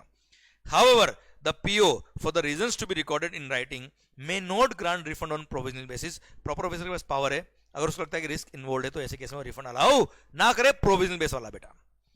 Following category of registered person who shall not be allowed provisional refund, ये 2 category of लोगों को बोल दिया तुमको तो प्रोविजनल रिफंड मिलेगा ही नहीं। सारे डॉक्यूमेंट वेरीफाई होंगे उसके बाद ही तुम्हें रिफंड मिलेगा। कौन कौन से 2 लोग हैं, first any person who has not undergone Aadhaar authentication under rule number 10B of the CGST rules. अगर आप आधार ऑथेंटिकेशन आपने नहीं करा रखा है तो भूल जाओ आप, तो आधार ऑथेंटिकेशन 2 मिनट में हो जाता है सर, वो करा देना, आपको प्रोविजनल बेस पर रिफंड मिल जाएगा। Second, any person who is engaged in supply of areca nuts, जिसको सुपारी बोलते हैं, सुपारी वो उड़ाने वाली सुपारी नहीं भाई, खाने वाली sir, pan masala, tobacco and manufacture tobacco substitute and essential oils, इनके अगर आप सप्लायर हो तो सर ऐसे केस में आपको प्रोविजनल बेस पे कोई रिफंड नहीं मिलेगा। सारे डॉक्यूमेंट वेरीफाई होने के बाद फाइनल हो जाएगा, रिफंड मिलना चाहिए तो ही रिफंड मिलेगा बेटा आपको। क्लियर, डन, कोई खास बात नहीं, टफ पॉइंट नहीं। फर्दर बड़ा इंपॉर्टेंट पॉइंट, जो डिपार्टमेंट का एक इंटरनल इंस्ट्रक्शन था वो भी मैं आपके लिए यहां लेके आया हूं कि सर ये जो प्रोविजनल रिफंड वाला फैसिलिटी था ये केवल zero rate supply of goods और सर्विसेज के लिए था बेटा, इन्वर्टेड ड्यूटी स्ट्रक्चर के लिए नहीं था। पर अभी मोदी सरकार to promote the businessman in case of refund application filed on account of inverted duty structure on or after 1 October 2025, 90% of the refund amount so claimed may be sanctioned on provisional basis in similar manner as is being sanctioned provisionally for refund claims filed on account of zero rated supply. तो zero rated supply के लिए जिस तरह से 90% provisional refund मिलता है वही facility अब अगर आप इन्वर्टेड ड्यूटी स्ट्रक्चर में रिफंड के लिए अप्लाई करते हो तो आपको भी सेम मैकेनिज्म के थ्रू 90% रिफंड प्रोविजनल बेस पे मिलने का फैसिलिटी गवर्नमेंट ने दे दिया है। क्लियर, डन, समझे मेरी बात। अच्छा, इन्वर्टेड ड्यूटी स्ट्रक्चर क्या होता है बेटा, अगर आपके आउटपुट गुड्स या आउटपुट सर्विस पर rate of tax is higher than the rate of tax on your inputs, तो इसको बोलते हैं आईडीएस। और ऐसे केस में जब रिफंड के लिए अप्लाई करेंगे तो सेम वे वो सिस्टम आइडेंटिफिकेशन बेस पर, रिस्क वैल्यूएशन के बेस पर अगर उनको लगता है कि एवरीथिंग इज ओके तो प्रोविजनल बेस पे 90% रिफंड आपको मिल जाएगा। ओके मालिक, डन। चलिए सरकार, रिफंड चैप्टर में बस ये एक ही अमेंडमेंट था। अब डायरेक्ट हम आ गए कहां, अपील वाले चैप्टर में बच्चों। सरकार सुंदर अमेंडमेंट, और ये प्री डिपॉजिट वाले टॉपिक में अमेंडमेंट है जिसका आपको पता है कि फ्रीक्वेंट बेस पे क्वेश्चन बनता है इस चैप्टर से।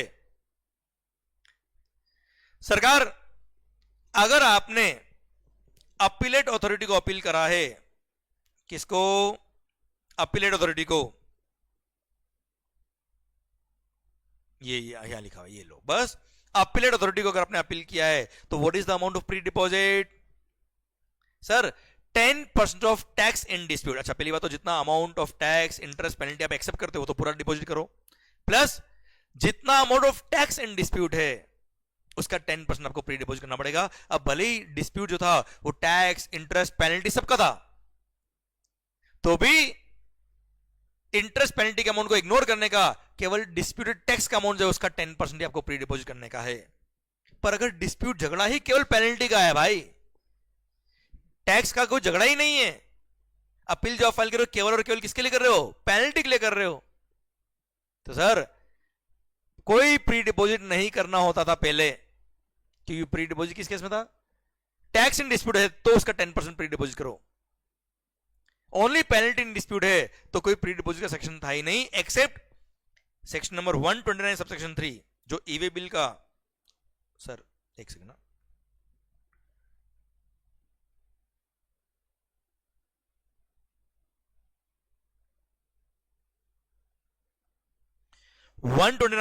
सबसेक्शन 3 कि ड्यूरिंग ट्रांजिट अगर आपकी ट्रक पकड़ ली और उसमें मामला गड़बड़ पाया गया तो ऐसे केस में हमसे पेनल्टी लगाएंगे, बस उस सेक्शन में अगर आप पकड़ा गए तो 25% of the penalty involve was the pre deposit का अमाउंट, पर अब उसको कर दिया डिलीट, वो जो 25% इस पेनल्टी का अमाउंट था वो आपको डिपॉजिट करना पड़ेगा, वो प्रोविजन कर दिया डिलीट। अब कोई भी सेक्शन में पेनल्टी हो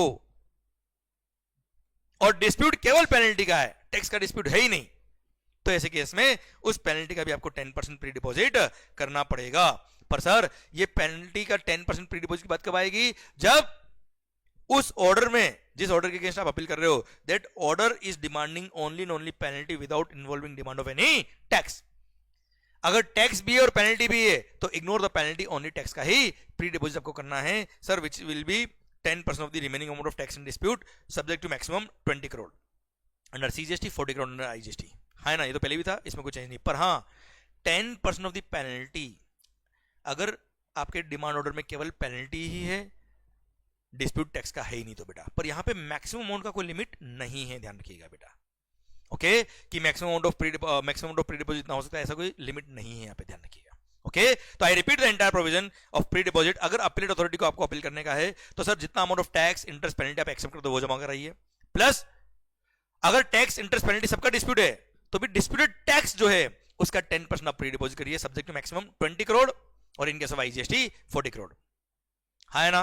पर अगर डिस्प्यूट केवल और केवल पेनल्टी का ही है तो जितना पेनल्टी इन डिस्प्यूट है उसका 10% आप प्री डिपॉजिट करिए, भले ही वो पेनल्टी इस सेक्शन की हो या किसी भी सेक्शन की हो बेटा, केवल पेनल्टी का झगड़ा है तो 10% ऑफ द पेनल्टी इन्वॉल्व आप प्री डिपॉजिट करिए, उसमें सर कोई मैक्सिमम अमाउंट का कैप नहीं है बेटा, okay. And same provisions have been inserted for GST 80 also बेटा, ये देखिए, इस पॉइंट पे मैं आता हूं 2 मिनट बाद, या देखिए बेटा ये रहा, अगर आप जीएसटी 80 को अपील कर रहे हो तो अमाउंट ऑफ प्री डिपॉजिट क्या है, सेम प्रोविजन, अगर जो amount of tax interest penalty आप एक्सेप्ट करते हो वो तो पूरा जमा कराइए, जितना टैक्स इन डिस्प्यूट है, अगर मैटर में टैक्स इंटरेस्ट पेनल्टी सब कुछ है तो ignore the penalty in interest, only tax in dispute का 10% in addition to what you have paid earlier, मतलब वो तो नॉर्मल है कि अपीलेट अथॉरिटी को कितना आपने डिपॉजिट किया वी डोंट केयर, एडिशनल आपको 10% और पे करने का है, किसका, टैक्स इन डिस्प्यूट का। पर अगर झगड़ा है ही किसका, केवल पेनल्टी का है without involving tax at all, तो अगेन पेनल्टी का 10% आपको प्री डिपॉजिट करना पड़ेगा in addition to what you have paid earlier at the time of filing appeal to the appellate authority बेटा, मतलब अपीलेट अथॉरिटी में कितना आपने पे किया वी डोंट केयर, जितना अमाउंट ऑफ डिस्प्यूट है पेनल्टी का जब आप अपील कर रहे हो जीएसटी 80 को, तो उस डिस्प्यूटेड अमाउंट ऑफ पेनल्टी का 10% आपको प्री डिपॉजिट करना पड़ेगा, क्लियर, डन, सेम पॉइंट था बेटा, हाँ है ना भाई। अच्छा पहले यहां पे पेनल्टी भली सेक्शन नंबर 129 सबसेक्शन 3 की हो कोई भी हो, कोई प्री डिपॉजिट नहीं था, सेक्शन नंबर 129 सबसेक्शन 3 का पेनल्टी का प्री डिपॉजिट था भी तो भी किसमें था, अपीलेट अथॉरिटी में था, पर वो पहले क्या था आप छोड़ो, उसका कोई मतलब ही नहीं बेटा आपके लिए, ओके मालिक, डन। सरकार अब आइए सर एक अमेंडमेंट और किया है जीएसटी 80 के अपील में, पता है हमने एक बात पढ़ा था कि sir minimum 2 member bench are required, minimum 2 member bench पे आपकी अपील जाएगी बेटा, कि जीएसटी में मिनिमम 2 मेंबर की बेंच होती है, पर अगर अमाउंट ऑफ डिस्प्यूट सब मिला के है ही कितना 50 लाख रुपए तक का है तो ऐसे केस में single member bench can hear the case and dispose of the matter. तो ये 50 लाख जो होगा ना वो क्या है, ये sir amount of tax, ITC involve, amount of fine, penalty, fee determine does not exceed ₹50 lakhs, it should be cumulative for all issues and all tax periods covered in the order appealed against। जैसे मान लो last 3 साल का matter open करके 3 साल के लिए demand order raise किया था, तो तीनों साल का जो अमाउंट है और आपके केस में मान लो 4 इश्यू थे, 2 इशू आईटीसी के थे, एक इशू सप्लाई के इसको में था, एक इशू वैल्यूएशन का था। इन सबको ऐड करके जो डिस्प्यूटेड अमाउंट है वो अगर एक्सीडिंग, वो अगर 50 लाख या उससे कम है तो ऐसे केस में सिंगल मेंबर बेंच पे मैटर रेफर हो सकता है। Plus matter does not involve question of law, prior approval of president has been obtained, ये तो पहले भी था सर, क्लियर। प्लस फर्दर एक बात और ऐड कर दी यहां पे कि अगर जिस एसएससी का बात चल रहा है अभी, जिस एसएससी ने अपील फाइल करी जीएसटी 80 को, उसी एसएससी का सेम मैटर पे भले सेम टैक्स पीरियड हो या डिफरेंट टैक्स पीरियड हो, सर अगर सेम एसएससी का सेम मैटर पहले ऑलरेडी 2 मेंबर बेंच ने हियरिंग दी हुई है और उसको जज किया हुआ है, तो ऐसे केस में अब जो उसने फर्दर अपील करी है सर दूसरे किसी केस में हैविंग द सेम इशू, भले वो सेम टैक्स पीरियड का हो या अदर टैक्स पीरियड का हो, अगर सेम एसएससी था तो यहां पे भी भले अमाउंट कितना भी इन्वॉल्व हो 2 मेंबर बेंच चाहिएगी, मतलब एक जुडिशियल मेंबर और एक टेक्निकल मेंबर उसमें होना चाहिए। पढ़ लीजिए, कोई खास बात नहीं। In respect of same taxable person with in a state, if the same issue for the same or a different tax period have already been heard or decided by a bench, भाई पहले भी कोई एक matter था जिसपे already sir किसी और case में ऑलरेडी इसका जो मैटर था वो 2 मेंबर बेंच ने सर हियर क्या था, मतलब हियरिंग दी थी और उस पे उस 2 मेंबर बेंच ने जजमेंट दिया था बेटा, comprising of a technical member and a judicial member. अगर 2 मेंबर बेंच ने पहले भी इसके लिए केस को सुना था तो the appeal shall be heard by a bench comprising of a technical member and a judicial member only instead of a single member bench। मतलब उस एसएससी केस में कुछ ना कुछ स्पेशल बात थी,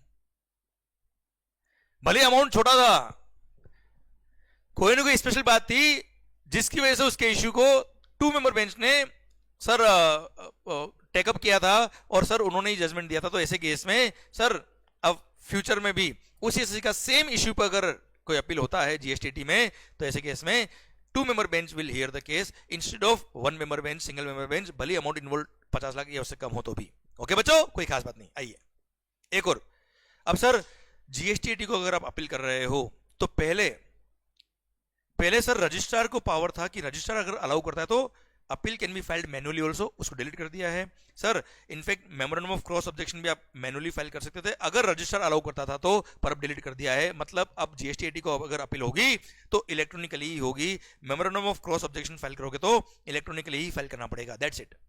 पर हाँ, अपीलेट अथॉरिटी जो फर्स्ट अपीलेट अथॉरिटी होती है उसको अगर अपील करना है तो वो अगर कमिश्नर अलाउ करता है या जिस ऑर्डर के अगेंस्ट आप अपील कर रहे हो वो ऑर्डर अगर कॉमन पोर्टल पे अवेलेबल नहीं है तो ऐसे केस में मैनुअली अपील अभी भी हो सकती है फर्स्ट अपीलेट अथॉरिटी के केस में बेटा। पर जीएसटी 80 में तो अब अपील इलेक्ट्रॉनिकली ही फाइल होगी, memorandum of cross objection electronically he file होगा कॉमन पोर्टल के थ्रू। अब मैनुअली फाइल करने का ऑप्शन हटा दिया इन्होंने। Okay done. आइए बच्चों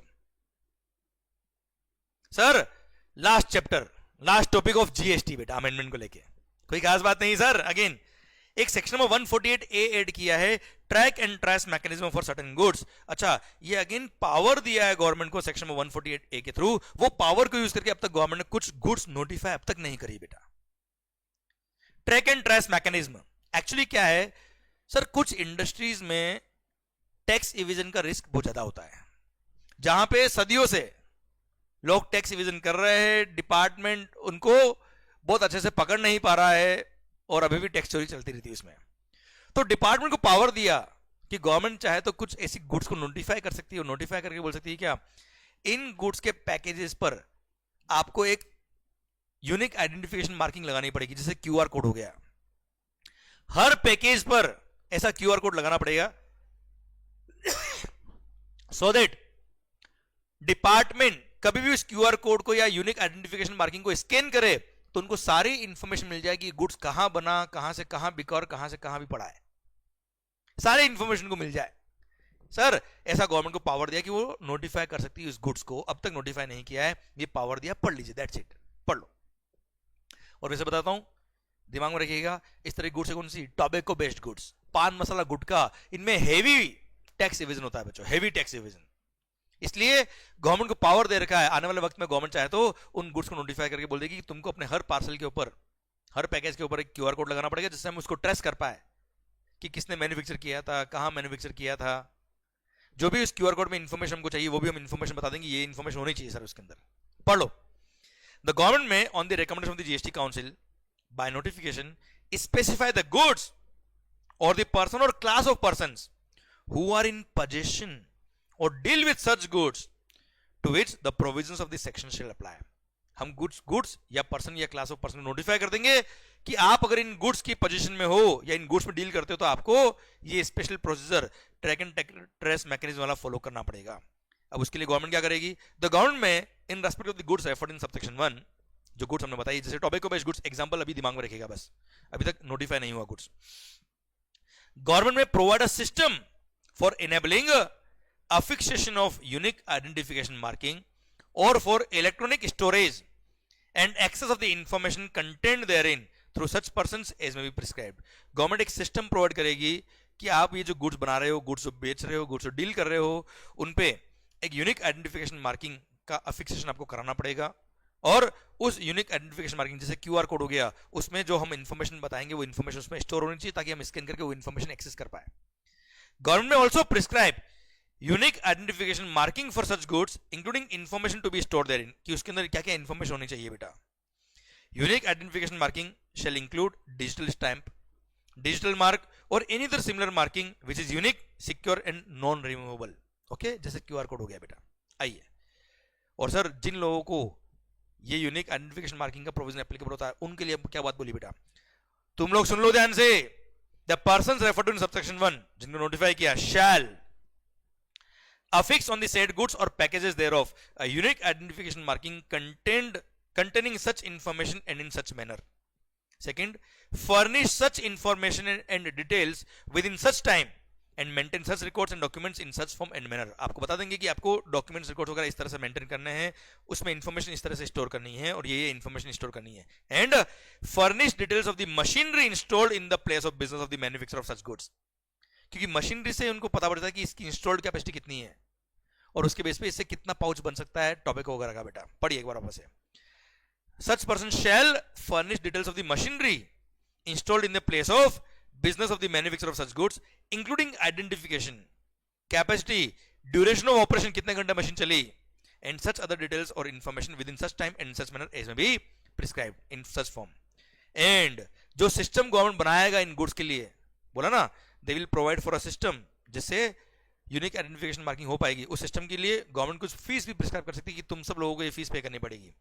तो such person shall pay such amount in relation to the system referred to in subsection 2 as may be prescribed। Clear, done, कोई खास बात नहीं। और हाँ, जिन पे ये प्रोविजन अप्लाई होते हैं उन्होंने अगर ये प्रोविजंस कंप्लाई नहीं किए तो उनके लिए पेनल्टी कितना है पढ़ लीजिए। Penalty for failure to comply with track and trace mechanism section number 122 subsection section number 122B, notwithstanding anything contained in this act, where any person referred to in section number 148 subsection 148A subsection 1 clause number B। ये रहा sir जिन person को government notify करेगा वो, है ना भाई।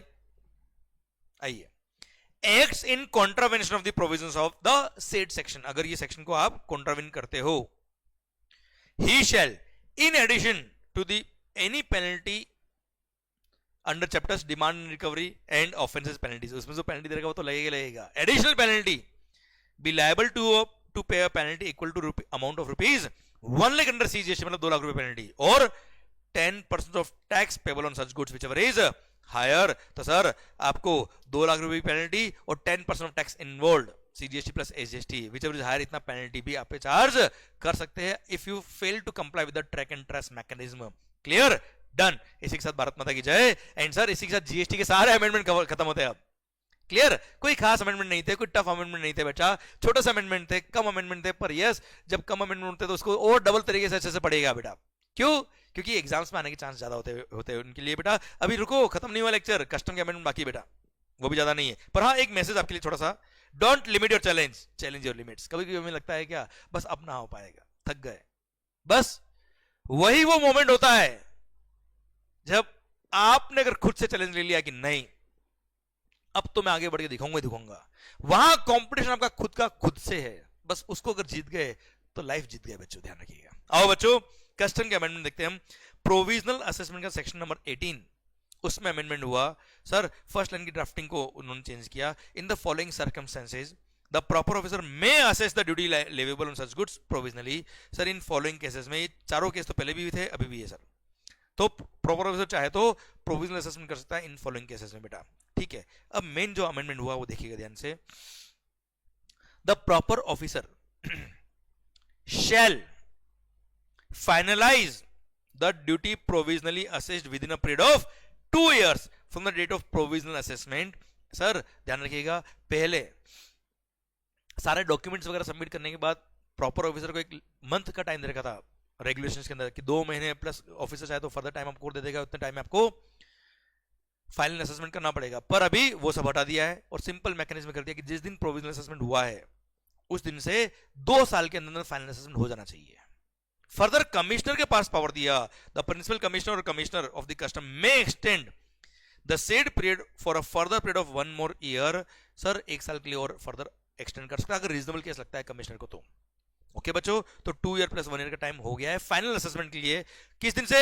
जब प्रोविजनल असेसमेंट हो वहां से बेटा। पर हाँ, अगर मान लो किसी कोर्ट ने स्टे दे दिया बेटा, या कोई इनमें से कोई फॉलोइंग मैटर अटक रहा है, तो ऐसे केस में 2 year + 1 year का लिमिट सर कब से काउंट करेंगे? जिस दिन से वो स्टे वगैरह हट जाता तब से बेटा। पढ़ो ध्यान से, where the proper officer is unable to assess the duty finally within the aforesaid time for the reason that the information is sought from an authority outside India through a legal process। outside India से किसी authority से हमने कोई information मांगी, proper officer ने कोई information मांगी, वहां से टाइम लगेगा ना यार लीगल प्रोसेस के थ्रू आने में इन्फॉर्मेशन। तो वहां पर सर ये 2 साल + 1 साल का टाइम, जब से वो इन्फॉर्मेशन आ जाएगी आउट ऑफ इंडिया से, वहां से 2 year + 1 year काउंट किया जाएगा। Second, an appeal in a similar matter of the same person और any other person is pending before the appellate tribunal और हाई कोर्ट और सुप्रीम कोर्ट। सेम मैटर पे same assessee या किसी और person का अपील ऑलरेडी पेंडिंग है tribunal में, जीएसटी में, मतलब कस्टम्स सर्विस टैक्स एक्साइज एक्स से स्टार्ट बोलते थे, customs excise service tax appellate tribunal, या हाई कोर्ट और सुप्रीम कोर्ट में मैटर पेंडिंग चल रहा है, तो सर उनका जजमेंट आने का इंतजार करेंगे, उसके बाद फाइनल असेसमेंट किया जाएगा। N interim order of stay has been issued by the appellate tribunal or high court or supreme court. The CBIC has in a similar matter issued a specific direction or order to keep such matter pending। तो CBIC ने बोल दिया इसको pending रखो, तो थोड़े वो officer 2 साल के अंदर फाइनल असेसमेंट करने भागेगा यार। Last, the importer or exporter has a pending application before the settlement commission or the interim board। तो सर वो जब तक उसका सेटलमेंट कमीशन से ऑर्डर पास नहीं होता, इंटरिम बोर्ड से ऑर्डर पास नहीं होता, तब तक वो स्टे का, तब तक वो फाइनल असेसमेंट नहीं करेगा। तो ऐसे केस में The PO shall inform the importer or exporter concerned कि मैं भी फाइनल असेसमेंट नहीं करूंगा। The reason for non-finalization of the provisional assessment in such a case, the aforesaid time limit of 2 year + 1 year shall apply from the date when such reason cease to exist। जैसे stay मिला था तो stay जब हटेगा वहां से 2 years। Sir अगर मान लो सीबीआई ने किसी मैटर को पेंडिंग बोला था, तो वो पेंडिंग से जब हटती है, क्लियर होता है मैटर, वहां से 2 year + 1 year काउंट किया जाएगा बच्चों। क्लियर, डन, कोई खास बात नहीं बेटा, हाँ है ना भाई। आइए बच्चों, अब प्रोविजनल असेसमेंट के रेगुलेशंस भी रिप्लेस हुए हैं, वो भी हम पढ़ लेते हैं, क्योंकि वहां पे 2 year + 1 year का जो टाइम लिमिट दिया है उसके अकॉर्डिंग रेगुलेशन भी चेंज किए बेटा। Customs finalisation of provisional assessment regulations 2025। First point, पूरे रेगुलेशन चेंज हुए, मैं पूरे पढ़ा रहा हूं आपको। अच्छा वैसे ही मैंने इनको शॉर्ट किया हुआ है, अपनी लैंग्वेज में ड्राफ्ट किया हुआ है, आपको इजी में समझ में आएंगे, कोई टफ नहीं सर, पढ़ लीजिए इसको, खास बात नहीं सर। और कभी कभी क्या होता है, अमेंडमेंट जब होते हैं तो amendments are very much important from the examination purpose, क्योंकि अमेंडमेंट बेस्ड क्वेश्चन बनना कंपल्सन एग्जाम में बेटा। ध्यान रखिएगा, जिस तरह से इंस्टीट्यूट फॉलो करता है, मैं अपने लास्ट 15-16 साल के एक्सपीरियंस से बता रहा हूं मैं आपको, अमेंडमेंट भले इजी हो या टफ हो, एग्जाम में तो आएंगे ही आएंगे। 15 से 20 मार्क या उससे भी ज्यादा कभी कभी अमेंडमेंट बेस्ड क्वेश्चन बनते ही बनते, इसलिए छोड़ने का नहीं बेटा। बहुत कम अमेंडमेंट है इस बार आपके लिए, तो अच्छा है ना, उसको 2 बार पढ़ लो, 3 बार पढ़ लो, 4 बार पढ़ लो बेटा। इस लेक्चर को 4 बार देख लेना बेटा, खत्म। क्लियर, चलिए। ईच बिल ऑफ एंट्री और shipping bill that has been assessed provisionally shall be treated as a separate case of provisional assessment। Her bill of entry या शिपिंग बिल को separate case of provisional assessment मानेंगे, भले same matter बाद वाली bill of entry में भी है, उसको अलग केस मानेंगे, इसको अलग केस मानेंगे, हर बिल ऑफ एंट्री को अलग केस मानेगा। Where provisional assessment was done due to non submission of the necessary information और डॉक्यूमेंट्स, असेसी से इंफॉर्मेशन डॉक्यूमेंट मंगाए थे वो नहीं दे पाया था, तो ऐसे केस में उसकी वजह से अगर प्रोविजनल असेसमेंट हुआ था, तो ऐसे केस में क्या होगा, अब प्रॉपर ऑफिसर इंफॉर्मेशन देगा, इंटीमेशन देगा असेसी को कि मेरे को ये इंफॉर्मेशन डॉक्यूमेंट चाहिए पढ़ना। The PO shall inform the importer और exporter within 15 days from the date of provisional assessment the specific details of the information document to be submitted. Provisional assessment की date के 15 दिन के अंदर proper officer एक requisition देगा SSC को, importer exporter को, कि साहब ये डॉक्यूमेंट ये रिकॉर्ड्स मेरे को चाहिए.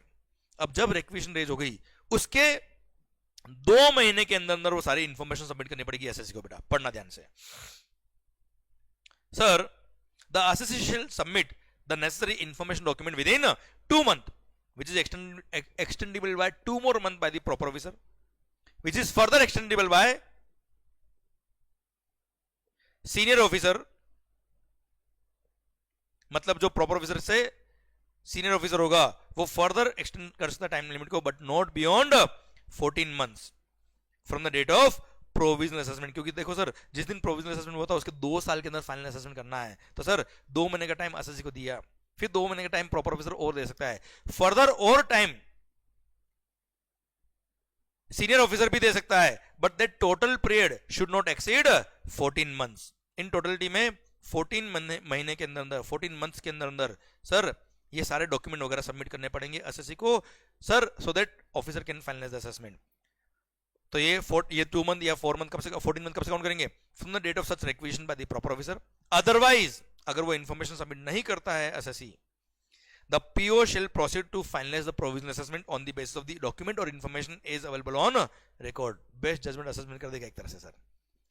वेयर अब सर ये तो बात हमने करी क्या कि जब डॉक्यूमेंट्स और इंफॉर्मेशन जो नेसेसरी थी असेसमेंट के लिए वो इंफॉर्मेशन डॉक्यूमेंट एसएससी को देना बाकी था, इसलिए प्रोविजनल असेसमेंट किया, तो इतने टाइम में देना है बेटा. पर अगर मान लो प्रोविजनल असेसमेंट हुआ था, क्यों कि प्रॉपर ऑफिसर ने बोला कि इन गुड्स में हमको फर्दर इंक्वायरी कुछ और करनी है, तो उस केस में क्या होगा? Where the provisional assessment was done for the reason that the PO मतलब proper officer deems it necessary to make further inquiry, then the officer of the custom shall complete the inquiry and transfer the relevant document along with the report to the proper officer within a period of 14 months from the date of provisional assessment. तो sir वो जो lower authority officer है या ground level officer जो है वो उस पर कंप्लीट इंक्वायरी करके उसके सारे डॉक्यूमेंट और उसकी रिपोर्ट प्रॉपर ऑफिसर को विदिन 14 मंथ सबमिट करेगा, सो दैट वो 2 साल के अंदर फाइनल असेसमेंट कर पाए. 14 मंथ कब से? जब से प्रोविजनल असेसमेंट हुआ तब से. हाँ है ना भाई? The PO shall finalize the duty provisionally assessed wherever it is possible to do so within a period of 3 months, extendable by senior officer by 2 more months at a time. 3 months plus 2 months plus 2 months plus 2 months maximum of receipt of information or document or conclusion of inquiry. भाई जिस दिन document वगैरह आ गए उसके 3 महीने में final assessment कर देना, या इंक्वायरी जब कंप्लीट हो गई रिपोर्ट आ गई उसके 3 महीने में फाइनल असेसमेंट कर देना, ऑफिसर को बोला.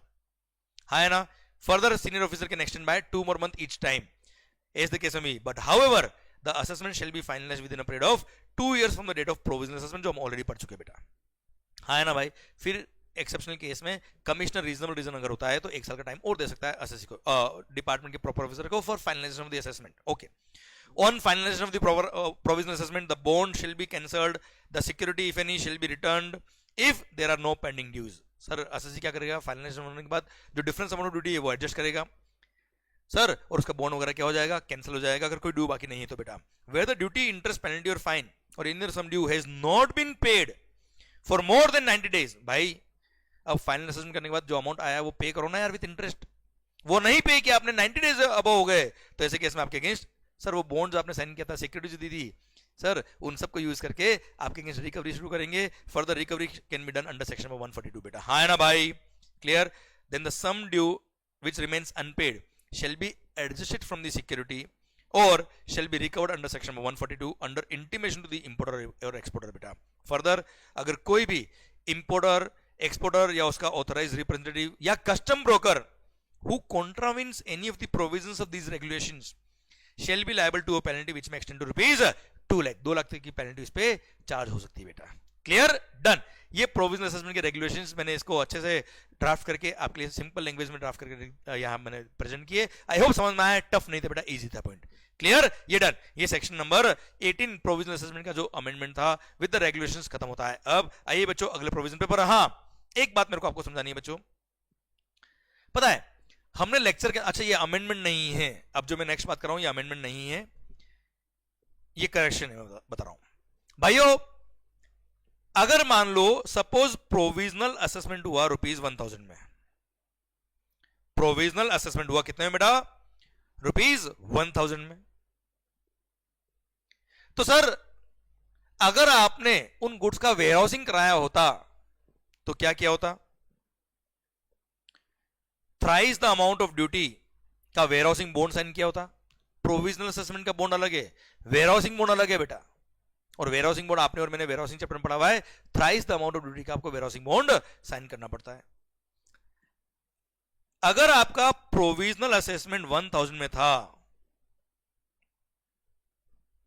तो आपने थ्राइस अमाउंट ऑफ ड्यूटी का वेयरहाउसिंग बॉन्ड साइन किया। अब मान लो सपोज फाइनल असेसमेंट जो हुआ है वो हुआ है कितने का? 1200 का। कितने का बेटा? 1200 का। तो क्या होगा ऐसे केस में? आपने मैंने पढ़ा हुआ है कि एडिशनल बॉन्ड आपको साइन करना पड़ेगा। कितने का? जो एडिशनल अमाउंट है उसका थ्राइस का। कितना होता है वो बेटा? लॉजिकली 200 का थ्राइस कितना होता है? 600। क्लियर? तो 3600 का आपका बॉन्ड होना चाहिए बच्चों। पर एक्चुअली क्या था? एक्चुअली क्या था?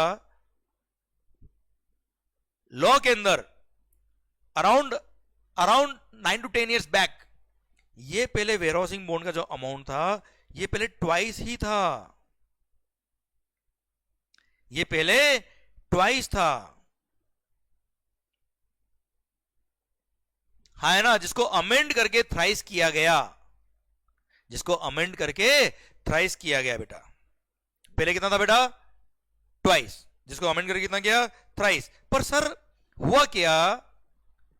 प्रोविजनल असेसमेंट वाले चैप्टर के अंदर यहां थ्राइस को चेंज करना गवर्नमेंट से गलती से रह गया और वो अभी भी ट्वाइस ही लिखा हुआ है। पर मैंने लॉजिकली यहां पे भी थ्राइस लिख दिया क्योंकि सर आप सोचिए जब वेयरहाउसिंग बॉन्ड है ही थ्राइस का तो how it can be difference amount का ट्वाइस ही फाइल करना पड़ेगा। पर सर अभी भी बेयर एक्ट में यहां पे ट्वाइस लिखा हुआ है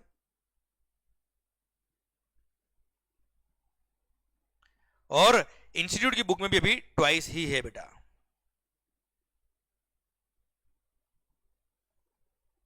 क्लियर? तो सर आप भी अपनी बुक के अंदर ये करेक्शन कर दीजिए और थ्राइस को काट के ट्वाइस कर दीजिए।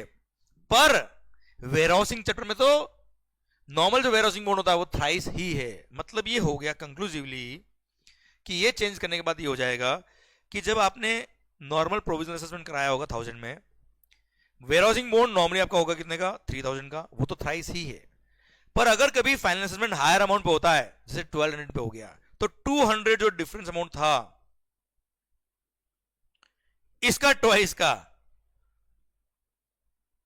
ही वेयरहाउसिंग बॉन्ड आपको एडिशनली साइन करना है बेटा, विच विल बी ₹400। तो देखा जाए तो लॉजिकली 3000 जो ओरिजिनल था वो तो थ्राइस हो गया और जो डिफरेंस अमाउंट है उसको ट्वाइस ही हुआ।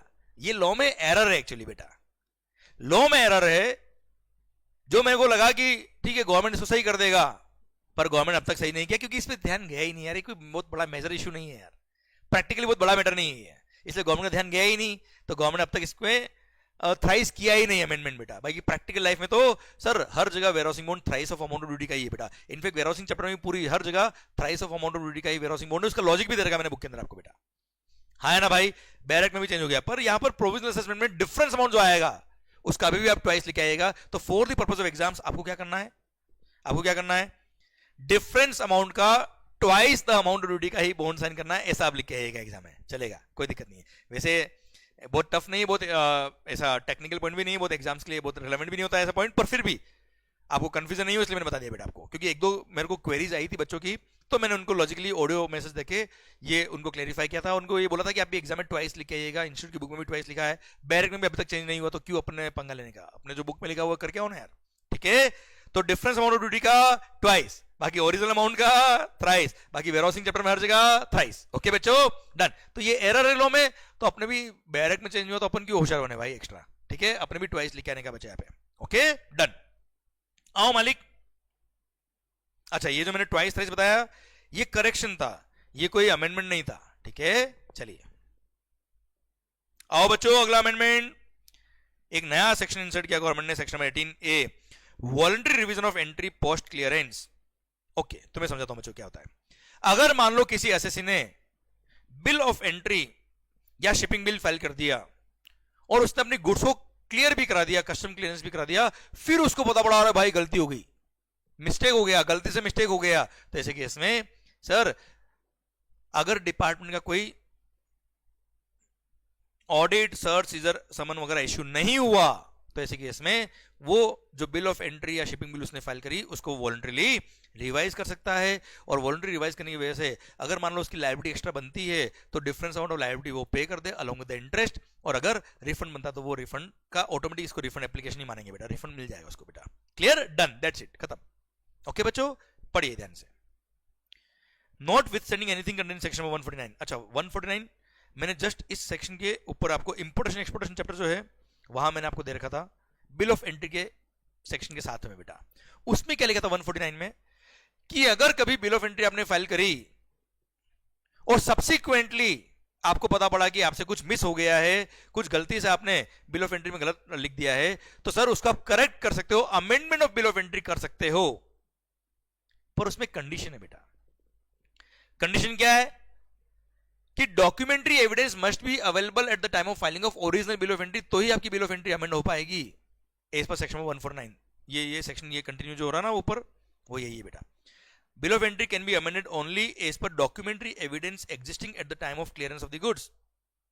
जब original bill of entry file करी थी आपने तब उस टाइम पे at the time of clearance of the goods अगर वो डॉक्यूमेंट्री एविडेंस प्रेजेंट थे तो ही बिल ऑफ एंट्री अमेंड हो सकती है, वरना अमेंड नहीं हो सकती। पर यहां पर ओरिजिनल डॉक्यूमेंट के साथ में जब आपने original bill of entry file करी तब आपके पास डॉक्यूमेंट्री एविडेंस हो या ना हो, not with standing anything contain section number 149, the importer और exporter of the goods after clearance may revise an entry already made in relation to the goods.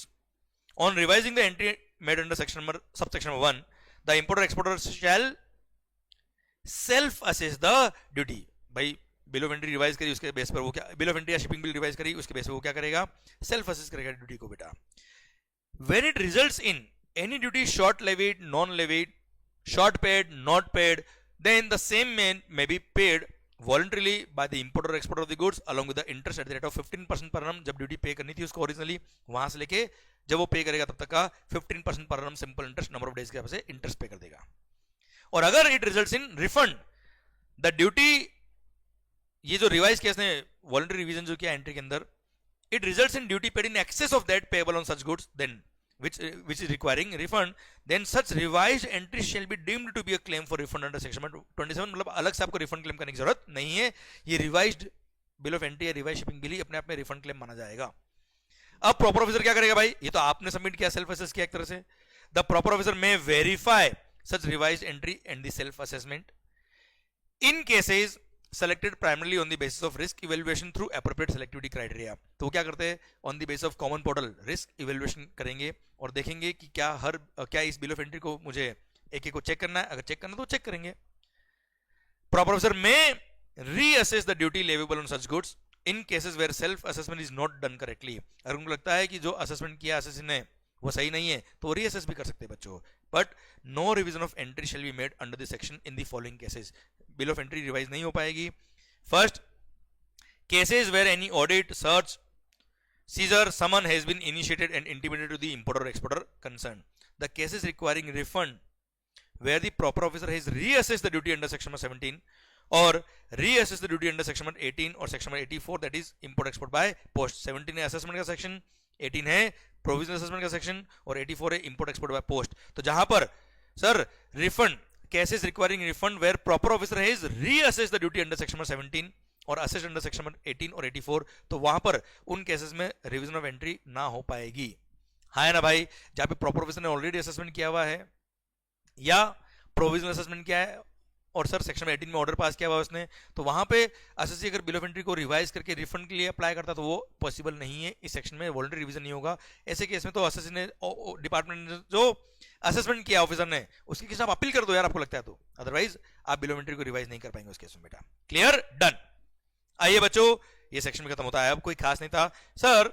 अच्छा, इसी के कोरस्पॉन्डिंग सर यहाँ पे जो हमने पढ़ा था ना सर कि अगर कभी भी कोई एसएससी रिफंड के लिए अप्लाई करता है तो रिफंड के लिए अप्लाई करना पड़ेगा विद इन 1 ईयर। 1 ईयर कब से, कस्टम के अंदर 1 ईयर, जीएसटी में 2 साल था, तो कस्टम की यहाँ पे जो ये वॉलंटरी रिवीजन ऑफ एंट्री का सेक्शन जो ऐड हुआ है इसका रेफरेंस देते हुए यहाँ पे एक पॉइंट यहाँ पे ऐड कर दिया कि सर यहाँ पे जब आप रिफंड के लिए अप्लाई करेंगे तो relevant date for computing limitation of 1 year shall be date of payment of such duty और इंटरेस्ट ओरिजिनली, कि सर जब आपने ओरिजिनल बिल ऑफ एंट्री या शिपिंग बिल जब फाइल किया था उस टाइम पे जब आपने ड्यूटी या इंटरेस्ट का जो पेमेंट किया था ओरिजिनली, वहां से 1 ईयर काउंट किया जाएगा। और अगर आपने ये वॉलंटरी रिवीजन ऑफ एंट्री 1 साल में कर दी थी तो आपको रिफंड मिलेगा, वरना बाद में रिफंड नहीं मिलेगा, क्योंकि वॉलंटरी रिवीजन ही रिफंड का एप्लीकेशन माना जाता है अपने आप में बेटा। तो refund in person of voluntary revision of entry post clearance under section 18A और amendment of document under section 149, यहाँ पे अगर आप रिफंड के लिए अप्लाई करते हो, जो वॉलंटरी रिवीजन किया वो अपने में रिफंड की एप्लीकेशन है, तो वहां पर that revision should be made within 1 year from the date of payment of original duty. हाँ है ना भाई, जो ड्यूटी आपने पे कर दी ओरिजिनली वहां से 1 ईयर के अंदर अगर आपने वॉलंटरी रिवीजन ऑफ एंट्री कर दिया अंडर सेक्शन अंडर 18A या 149 सेक्शन में आपने अमेंडमेंट ऑफ डॉक्यूमेंट कर दिया तो आपको रिफंड मिल जाएगा, वरना बाद में रिफंड नहीं मिलेगा। इसी के साथ भारत माता की जय। इसी के साथ सारे अमेंडमेंट्स बी जीएसटी और ये कस्टम्स के सारे टॉपिक खत्म होते हैं। अब दोस्तों बस ध्यान रखिएगा, आपने अगर शिद्दत से पढ़ाई करी है तो मजा आएगा, आपकी मेहनत ही आपको सफलता दिलाएगी। ध्यान रखिएगा, ये जो वक्त अब आपके लिए आ गया है, जो टाइम आपके लिए बचा है, वो आपकी मेहनत के लिए है। वक्त का सर एक एक क्षण, वक्त का कतरा कतरा सर आपको यूज करना है आपकी सक्सेस के लिए। और सर अगर ये वक्त आपने अच्छे से यूज कर लिया तो माहौल जबरदस्त शानदार जो ऊपर लिखा है वो बनने वाला है। सर एक दिन आएगा जब लोग आपकी कहानी सुनाएंगे, सर आपका पूरा फैमिली आपके लिए प्राउड से कहेगा कि मेरा ये बच्चा, मेरा भाई, मेरा बेटा सर सीए है, माहौल बनेगा शानदार वाला। एंड सर ये वो ध्यान रखिएगा, अगर घर का कोई भी एक बच्चा अच्छी पढ़ाई कर लेता है, अच्छा काम कर लेता है, तो आने वाली पूरी जनरेशन का सर एक लेवल अप हो जाता है बच्चों। इसलिए ये वक्त आपका है, पूरा ताकत लगा दीजिए, पूरी हिम्मत लगा दीजिए। We are praying for your success. मैं हमेशा आपके लिए खड़ा हूं। नए रिवीजन लेक्चर हर चैप्टर के मैंने अपलोड कर दिए, जिसके अंदर ये सारे अमेंडमेंट भी कवर किए हुए मैंने बेटा। ओके तो आपको जो मैंने रिवीजन लेक्चर ऑलरेडी अपलोड किए हुए वो देखने हैं। हर चैप्टर वाइज रिवीजन लेक्चर मैंने आपके लिए अपलोड कर रखा है, including amendments also. Do study well, मस्त होके पढ़े। ये सिंगल वॉल्यूम बुक जिसके थ्रू मैंने अमेंडमेंट पढ़ाया है, सिंगल वॉल्यूम बुक जिसके थ्रू मैंने रिवीजन लेक्चर्स रिकॉर्ड किए हैं, वो चाहे तो आप ले सकते हो। That is very very very improvised version. And sir बस आप अपना पूरा फोकस पढ़ाई पे रखिए। एंड सर मस्त होके पढ़े, खुश होके पढ़े एंड स्टे ट्यून्ड। और यस, जिन भी बच्चों के एग्जाम्स मई 26 सितंबर 26 ऑनवर्ड से, आप भी अपना यूट्यूब चैनल जो यशन मंगल वाला है उसको जरूर सब्सक्राइब करके नोटिफिकेशन ऑन रखें, क्योंकि एग्जाम्स तक मैं आपके लिए कुछ ना कुछ यूट्यूब पर जो इंपॉर्टेंट कंटेंट है, जो बहुत यूजफुल कंटेंट है, वो फ्रिक्वेंटली अपलोड करता जाऊंगा, सो दैट आपको वो कंटेंट मिस नहीं हो और आपको वो टाइमली मिलता जाए। एंड आप अपने इंडायरेक्ट सब्जेक्ट को one of the most interesting बना पाए, one of the most scoring बना पाए। और सर ये पूरा आपका जो सीए फाइल का जर्नी है उसमें सब्जेक्ट बहुत ही सक्सेसफुल आपके लिए प्रूव हो। ऑल द बेस्ट गाइस, मस्त होके पढ़े, खुश होके पढ़े। Do share with your friends and अगर माहौल बन गया हो तो sir do like, do subscribe and sir comment box में जरूर बताइएगा कि मजा आया कि नहीं आया। Thank you so much, love you lot, take care, bye bye, thank you.